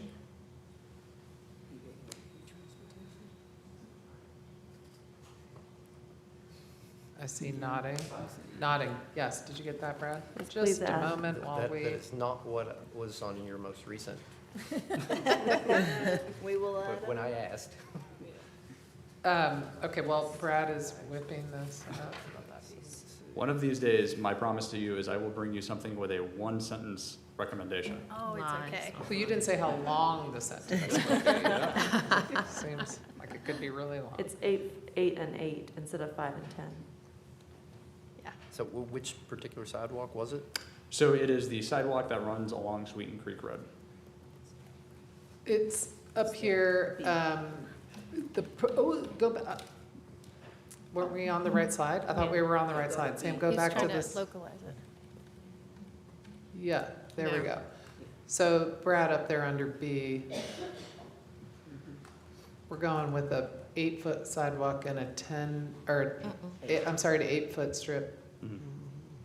Wow, okay. So instead of 15 feet total, it's 16. Is there enough room there? I assume there's enough room.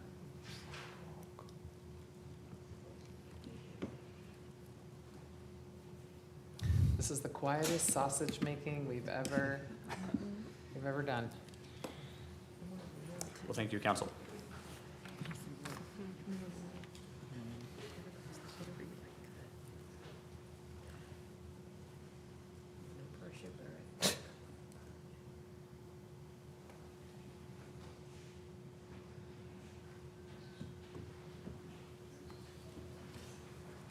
Thank you, Brad.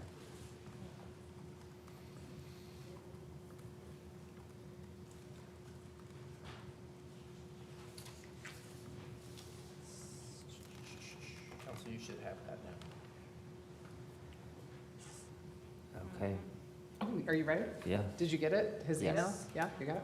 Okay, ready. So I move to approve the conditional zoning requests for the property located at 3183 Sweeten Creek Road from residential multi-family high-density RM16 to residential expansion, conditional multifamily high density, with the following additional conditions to be added to the project conditions on Exhibit B1. 1, the project shall incorporate a minimum of 4 EV chargers and shall pre-install wiring to facilitate installation of additional EV chargers at the owner's discretion as demand grows.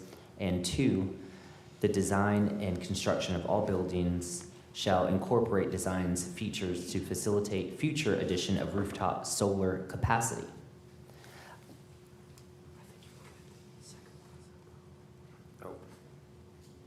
Okay. See, things change fast. All right. And that 3, the construction of the sidewalk along Sweeten Creek Road to be 8 foot within 8-foot planting strip. And I further find that the request is reasonable, is in the public interest, is consistent with the city's comprehensive plan, and meets the development needs of the community in that the request, 1, provides infill development in targeted growth areas, 2, increases the supply of housing in proximity to schools, transits, and parks, and 3, rezones property to transit supportive density in nodal clusters along transit corridors. Your motion made me, when you said transit so much, remember that we didn't hear, is there an easement for a future bus stop at this location currently in the conditions? Just real quick, do we have a second on the motion? Second. Okay, thank you. Yes, please. Do we, Sam, that feels like a you question. Okay. Yes, thank you, Madam Mayor. Councilwoman, no, there is not a future easement there currently for a future bus stop. It seems like with the amount of development that we're putting on Sweeten Creek, that if the developer was amenable, then I would make a friendly amendment to the motion. Staff certainly would concur with your reasoning on that and would like that as well, but that just depends if the applicant is amenable.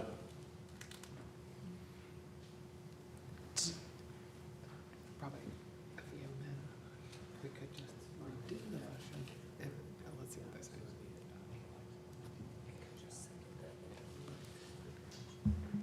That's fine. We can add in the accommodation for the easement, provided that there is a future bus route and that the applicant and the city shall agree where that easement goes. So I offer a friendly amendment to add the condition of a bus stop easement on Sweeten Creek to be determined based on the staff planning and working with the developer. I would second. Okay, so now we have an amendment to the motion and we have a second. So all those in favor of the amendment to the motion, please say aye. Aye. Any opposed? Okay, now the motion as amended is before you. All those in favor, please say aye. Aye. Any opposed? Aye. Aye. Oh, sorry. Okay, oh, you're gonna get it. Maggie, that was Okay, me. everybody in favor, please raise your hand. Everyone opposed, please raise your hand. Okay. So the motion, the amended motion carries. Did you get all that, Maggie? That was pretty good. You did the little Robert's rules there. All right, that concludes our public hearings agenda. Thank you all. It's kind of anticlimactic, sorry, but you can stay for the rest if you want to, but you don't have to. Okay, next we're going to hear from our finance director, Tony McDowell, because he's going to do a brief presentation on the fiscal year 2025-2026 budget priorities and recovery priorities budget. I said that budget twice. And we're doing this earlier, as is our new format, so that we can hear from folks earlier and then hear from them again later. Yeah, and actually, I'm going to turn it over to Lindsay Spangler, our budget manager, to do the presentation. Thank you. I know, okay, A little shorter than Tony. that's. Right? Hello, everyone. Good evening. I'm Lindsay Spangler. I am the Budget and Performance Manager for the City of Asheville. And I'm just going to do a quick intro before we get into the public comment for the upcoming FY26 budget. Starting with our key takeaways. So when we develop the budget, we're looking for community input, we're looking for council priorities, and we're looking at expectations for service delivery. And this year is a little bit different than in previous years due to the storm, and so we have some fiscal challenges we're dealing with when it comes to the normal operating budget, but we also have some exciting opportunities such as the CD-BGDR funding that will help us to address our Helene priorities. So tonight, as the mayor mentioned, is an early opportunity for people to give some public feedback in the early part of the budget development process. And later on, the city manager's proposed budget, which will come to council in May, will be informed by the feedback that we receive here, as well as other feedback from city council. Well, that's not the right thing. Oh, no. Okay. All right, so taking a look at a budget cycle over the course of a year. So from the fall into January, staff has been doing some internal work, trying to figure out what are the costs to run the city, business as usual, looking at the costs for new investments.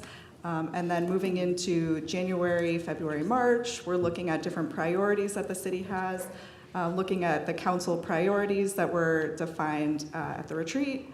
And then once we get into the spring, we're looking at more decision-making, and the proposed budget, as I mentioned, will come to council in May, and if all goes well, we'll adopt it by June, and we will be ready to start the new fiscal year July 1st, and that will be FY26. Some principles that we look at when we form the budget, we want to make sure that we're delivering essential services. We want to make sure we're enhancing customer value to the folks in the community that utilize city services, and we're hoping to align our resources to make sure that we're achieving the city's goals. So kind of basic, what's the budget? Budget is revenue and expenses. So the city's revenue is made up about 50%, 47.9% property taxes, and then about a quarter is sales and other taxes. And then the remaining bit is made up of fees and charges for services, and some intergovernmental funds and other sources. And then what does that fund? On the expenditure side, about 64% is personnel costs, with another 21% operating costs. Then there's about 10% in capital and debt service, and then some transfers to other funds. So when we communicate about the budget, we're looking to inform the community about our current budgetary constraints and what are our plans to address them. We are hoping to provide some meaningful information on the budget process and how it relates to the services that the city provides. And hopefully we'll be receiving meaningful feedback from everyone to inform the budget development as we go through this process, especially related to this coming year with all of our recovery efforts. And so you should be expecting to hear from us through multiple different sources, newsletters, websites, neighborhood meetings, print, radio, TV. We'll be trying to communicate our budget message throughout this process to the public. And just a little bit of a detail about this year, the upcoming budget cycle, which will start on July 1st, since this is kind of a unique year for everyone. So we are going to use the budget process to continue to provide funding for the city's core services. We're going to try at all costs to minimize the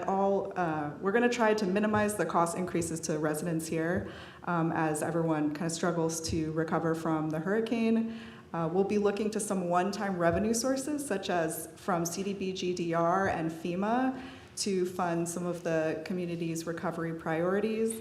And last but not least, we aim to be fiscally responsible always in order to maintain the city's financial metrics and our strong credit rating. So FY26, we're looking at some challenges and some opportunities. So as I mentioned, resources are likely to be constrained as we recover from the hurricane and monitor our economic situation. We also know that there are some unavoidable cost increases, especially related to employee health insurance and state mandated retirement contributions. So we know we need to build those into the budget, so we need to kind of be constrained on that side. We also know there are opportunities. We have $225 million in CDBGDR funds, which will be a one-time source for our recovery priorities, so that'll help us achieve some of our goals there. And we're also looking to other state and federal funding to offset some of the revenue loss that we've had so far. And on the capital side, it's going to be a busy 5 years for everyone. We have our regular capital improvement projects. We also have recovery-related projects. We also have all of the bond funding that was approved by the voters in November. So lots going on. So a couple of weeks ago, City Council had a retreat, and they had these priorities for recovery into the coming year, and so these are some of the things we'll be taking into account once we're formulating the budget. We're looking to incorporate people, housing, infrastructure, environment, and economy. And before that retreat, the city released a survey. About 7,000 community members participated and provided some feedback to us, and some of the main priorities that were told to us at that time are strengthening infrastructure, expanding housing solutions, supporting economic recovery, enhancing food security, and maintaining a sustainability focus. So here you'll see the different touch points where budget will be coming back to council to give more information. So today's the public comment. Then we'll have 3 work sessions, 2 in March and 1 in April. We'll also come back in April with some fee and charges adjustments to adopt those in April. And then by May, we'll come back with the proposed budget. We'll have another public hearing also in May, and then June 10th, we'll adopt the budget.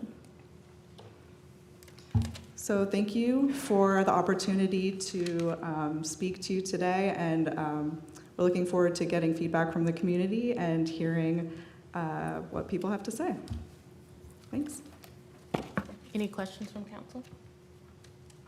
Okay, at this time we can open the public comment period.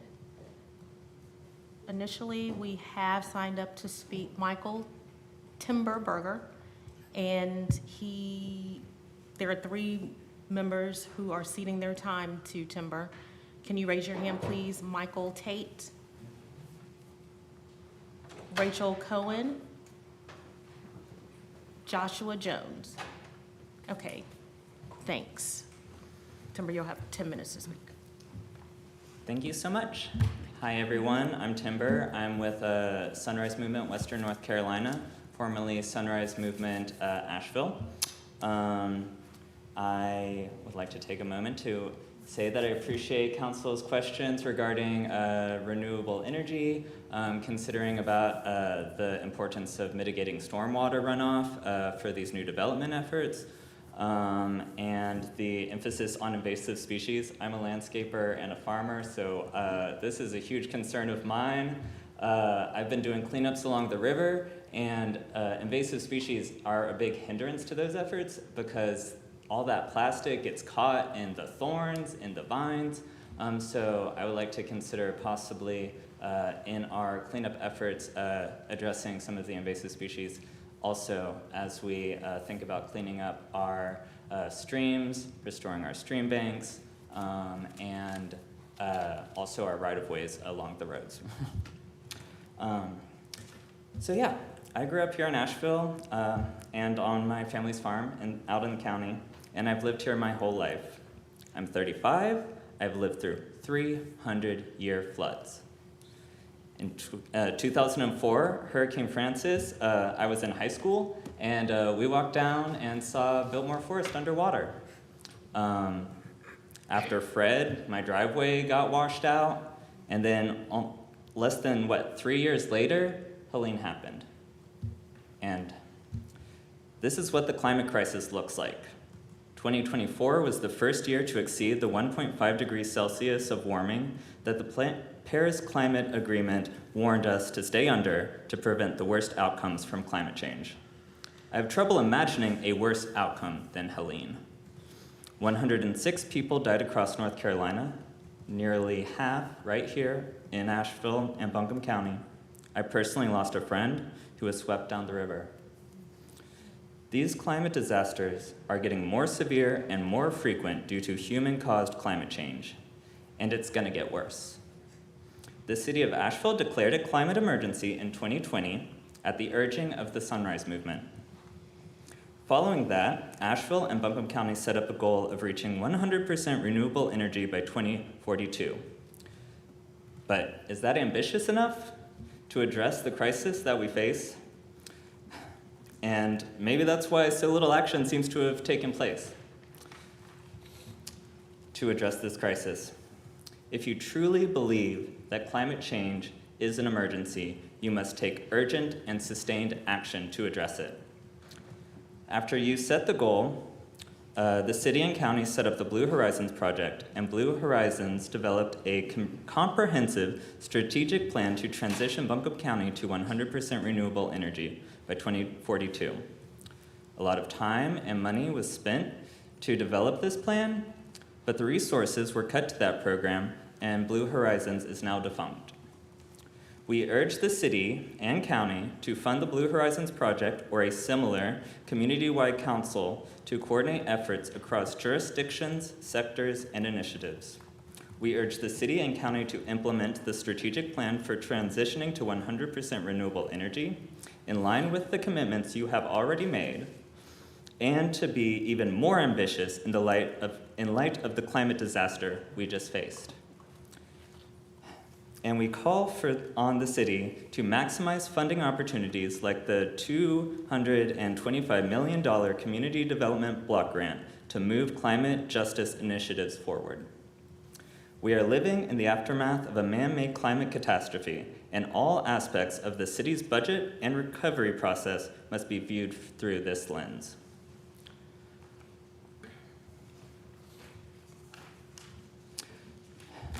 The city must aggressively utilize its budget, recovery funds from the state and federal government, and other financial resources available to address the climate crisis and build back greener after Helene. Major investments are needed for electrification, renewable energy production and storage, green transportation infrastructure. Any funds to build new housing should require homes to be energy efficient and electrified with solar. Current initiatives such as Electrify Asheville, Buncombe County should be funded so that retrofits for low and middle income homes are covered free of charge. Helene exposed the fragility of our electric grid. We must invest in grid resiliency to help communities maintain power during emergencies and shift to renewable energy by funding community-scale solar projects with battery storage that can operate independently of the grid. Transportation is the largest source of greenhouse gas emissions. We have to take drastic steps to reduce vehicle miles traveled and electrify our modes of transportation. Large recovery block grants are the perfect opportunity to improve our public transportation infrastructure, to decrease the number of private vehicles on the road, and make travel along high traffic routes more efficient. Funds should also be used to build electric vehicle charging infrastructure to enable rapid growth of electric vehicles. We need to prioritize funding solutions for low and middle income residents, additional emergency rental assistance to keep people in their homes, weatherization to keep us warm and safe, solar-powered microgrids for low-income neighborhoods and multi-unit complexes to save us money. And there needs to be adequate outreach and communication to ensure all residents know what resources are available to them. The city should use recovery funds to add staff to support climate justice initiatives like Blue Horizons, Electrify Asheville, and the Energy Savers Network, so that they can be implemented at the scale that is needed. These are just a few ideas. Y'all already have the comprehensive plan, but we need you to act and follow through on it. We know that local and regional action alone cannot solve the climate crisis, but we need to do everything in our power to do our part. Financial and regulatory constraints at the state and federal level have significant impacts on our ability to move this work forward, especially now. But we must not use these barriers as an excuse for complacency. We have an enormous opportunity to recover from Helene, support our neighbors, and build back greener, while striving to eliminate greenhouse gas emissions and be resilient in the face of future climate disasters. Thank you. Thank you. And I'm going to pass it on to my friend Jessica. Well, and Jessica turns out to be the next person signed up to speak. So Jessica West, please make your way forward.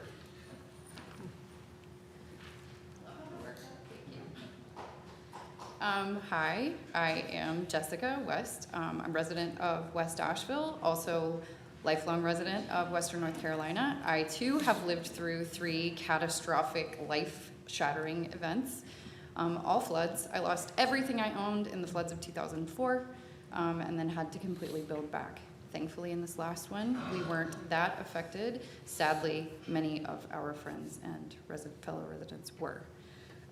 That said, in addition to the budgetary request that Timber mentioned, we also have to consider the long-term economic impact of continuing to kick the can of responsibility for the current climate crisis and subsequent accountability down the road. No doubt, Helene was a catastrophic event, a life-shattering event for many of our citizens, and as Timber said, it was one of 3 generational flooding events to hit our area in the last 21 years. As these generational catastrophic events are becoming more common across the world, as scientists warned us would be the case, as global temperature rises, we continue to stay in the danger zone. We don't have an easy road ahead, no doubt, especially with the current actions of the current federal administration. But the city has made a promise and a pretty comprehensive plan to achieve sustainability by 2042. So doing what we can do on a local level, despite whatever madness is happening at the federal level, remains important. Now is the time to be innovative, to be creative, to be bold, and to be imaginative. And as Helene reminded us all, our entire city economy also relies heavily on tourism. An $18 million deficit is no joke, as I know you all are humbly aware. A harrowing number that doesn't even include the financial impact on individuals, on all of us residents, and on all of you because you live here too. So let's get creative. According to a report published by Tourism Economics, it is estimated that in 2023, $901 million in visitor spending was spent on lodging, accumulating an estimated $36 million in occupancy tax. That's $36 million toward a budget set on bringing more people here, which at the outset seems like a really great idea, since, to my understanding, about 20% of the Buncombe County GDP is generated by those tourist dollars. But what we also have to consider is that tourists can't matter more than the people that live here. And the people that live here are depending on you, on our entire community, to make strategic decisions for the long term, even when it might cost a little bit more in the short term. And the truth is that if you package it correctly, you can get even the most reluctant people on board, because everyone, and I do mean everyone who has a heart, wants to protect Asheville from another Helene. It's time to take action, serious action. Thank you. Sorry. Thank you. Thank you. The rest of my time too. I'm almost done. Yeah, no, sorry. Sorry. We have rules. Email it to us. Yes, you can email I'll email to it. us, Thank you. please. Thank you. Good solution. Thank you. We're clapping again. We also have rules against clapping, but you can tell us how much you love what the speaker said. Just give us a wave. Nina Tovish.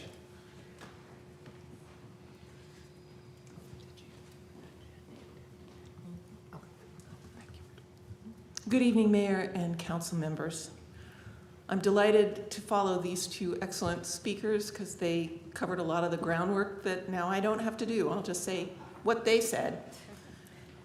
I was very pleased to see that coming out of your recovery retreat, one of the items on your focus list is the economy. And by that, I am understanding that you mean a robust, resilient economy. And that when we're talking about recovery, we obviously have immediate urgent needs, but we're also talking about recovery for the long run. To my mind, this means focus, a continual focus on growing the sustainability sector of our economy as an engine of development for the future. We're really fortunate here. We have businesses that focus on the products and services that we need to mitigate the effects of climate change. Renewable energy businesses, sustainable agricultural businesses, transportation, a whole spectrum of folks working in this area. We also have not-for-profits that do work, climate mitigation, water management, tree canopy, greenways, gardens and food systems, and so forth. We have educational institutions that are teaching folks who are getting ready to go into the workforce about sustainability, about the technologies associated with it, and about the sociological and political contingencies that it's going to depend upon. We also have scientific institutions in our city and in our county. We have all the ingredients for a really strong sustainability sector, one that will reliably pay people good wages, that will help us become a place that people look to around the nation, maybe even ultimately around the world, for how to do economic development and growth right. Helene was a disaster for us. It's also an opportunity. I ask you that for every budget decision you make, you look at it as a potential investment for a sustainability economy. Is it going to help us be more resilient? Is it going to contribute to the economy that won't be decimated if we lose all of our visitors for 6 months? We owe it to the people who live here to make sure that they have the economic ability to thrive. Thank you for your consideration. Thank you. Jen Hampton. Good work.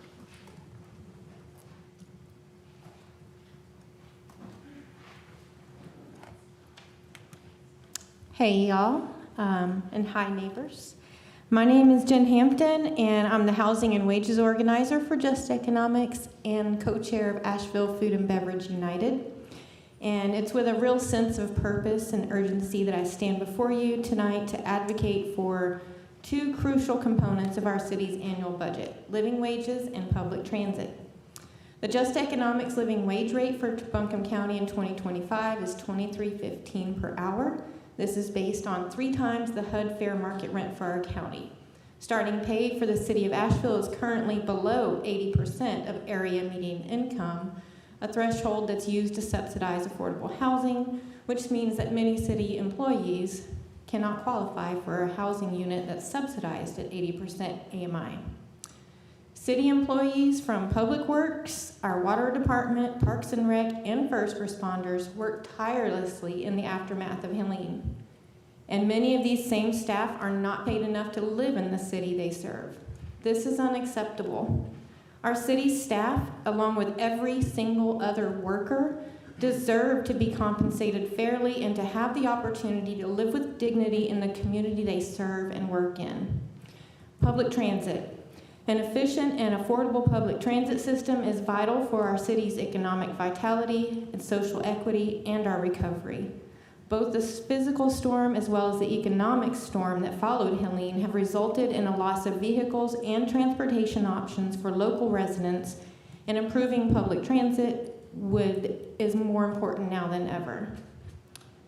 There's two specifically. The 2 South Asheville bus routes that run down Hendersonville Road run at 90-minute intervals, and the 170 route that runs through East Asheville, Swannanoa, and to Black Mountain runs 2 hours apart.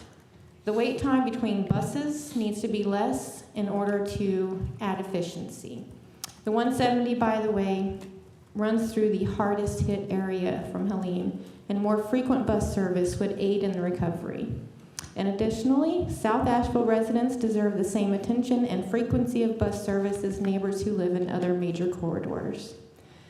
Prioritizing living wages and public transit in our city's annual budget is not only a moral imperative, but also an investment in our future and our recovery. By ensuring that our city staff can afford to live in Asheville and by providing accessible transportation for all residents, we can create a more just and equitable city for everyone. I urge you to make these investments in our city's future. Thank you. Thank you. Chris Peterson.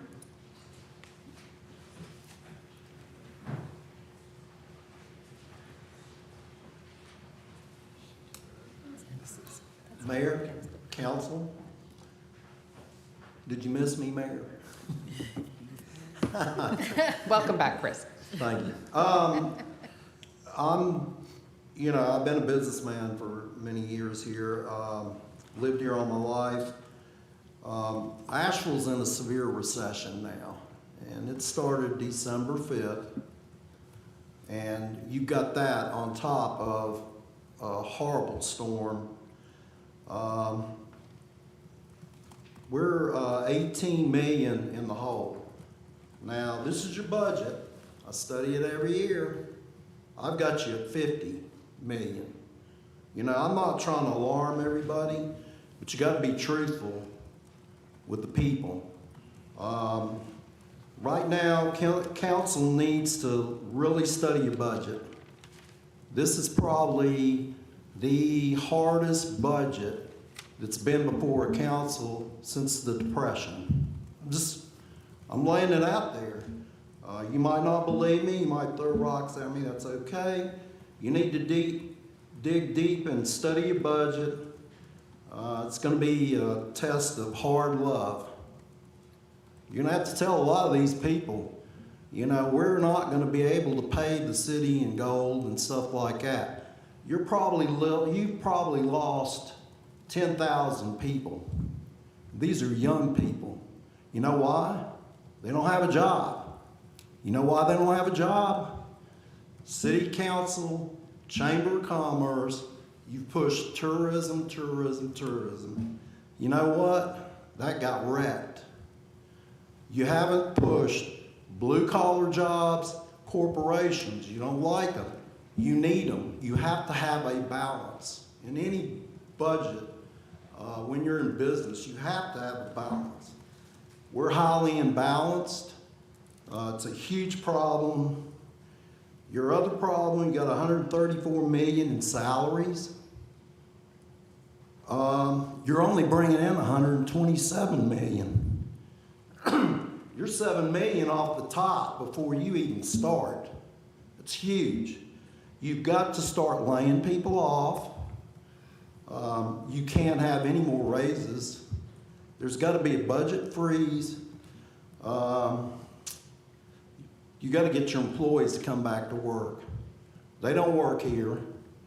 This building's been empty for a long time. Businesses. Seen over 120 businesses gone. Today I went to lunch downtown, empty, at least 5 restaurants closed. Closed.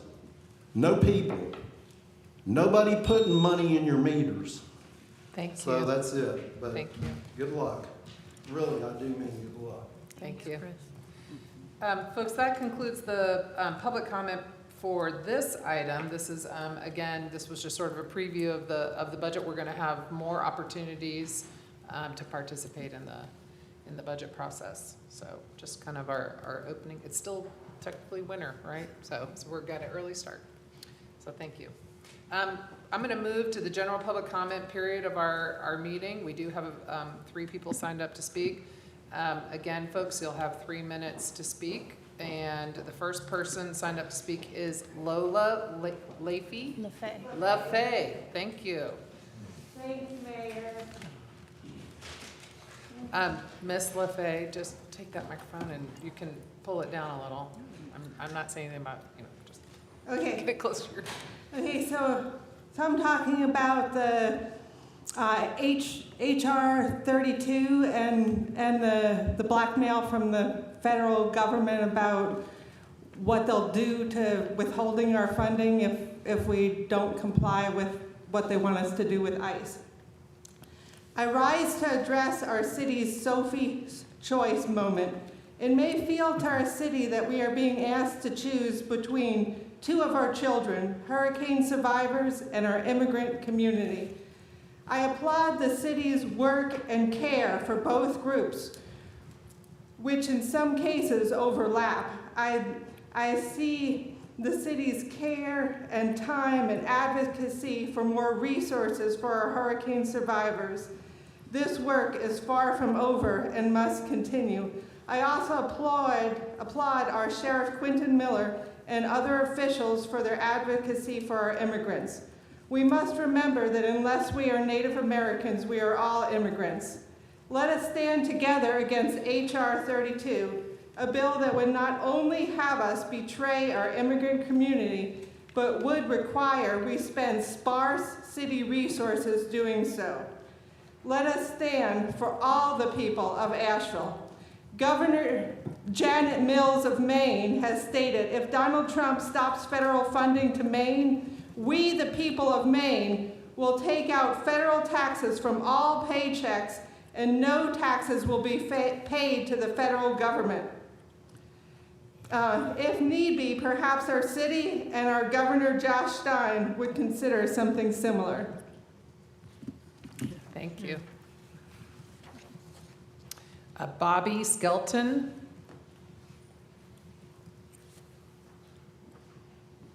How y'all doing?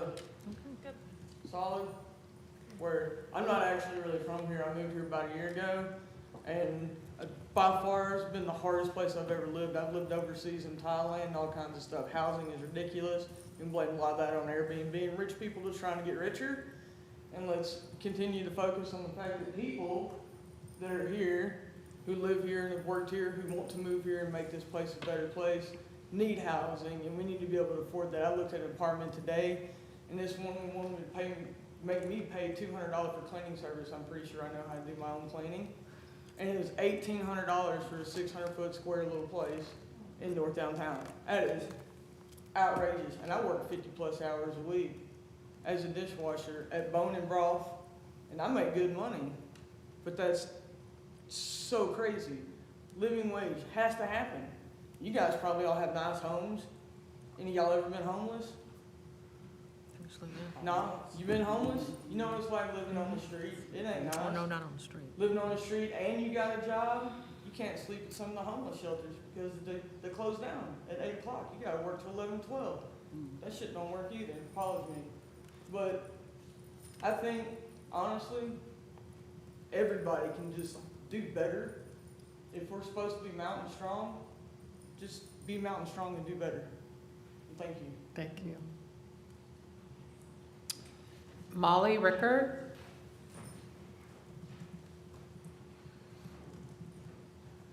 Hello, thank you all. Kim, I see you at Haywood Street sometimes. I want to incorporate some of what people have already said. I would like to say that I am a disabled non-driver.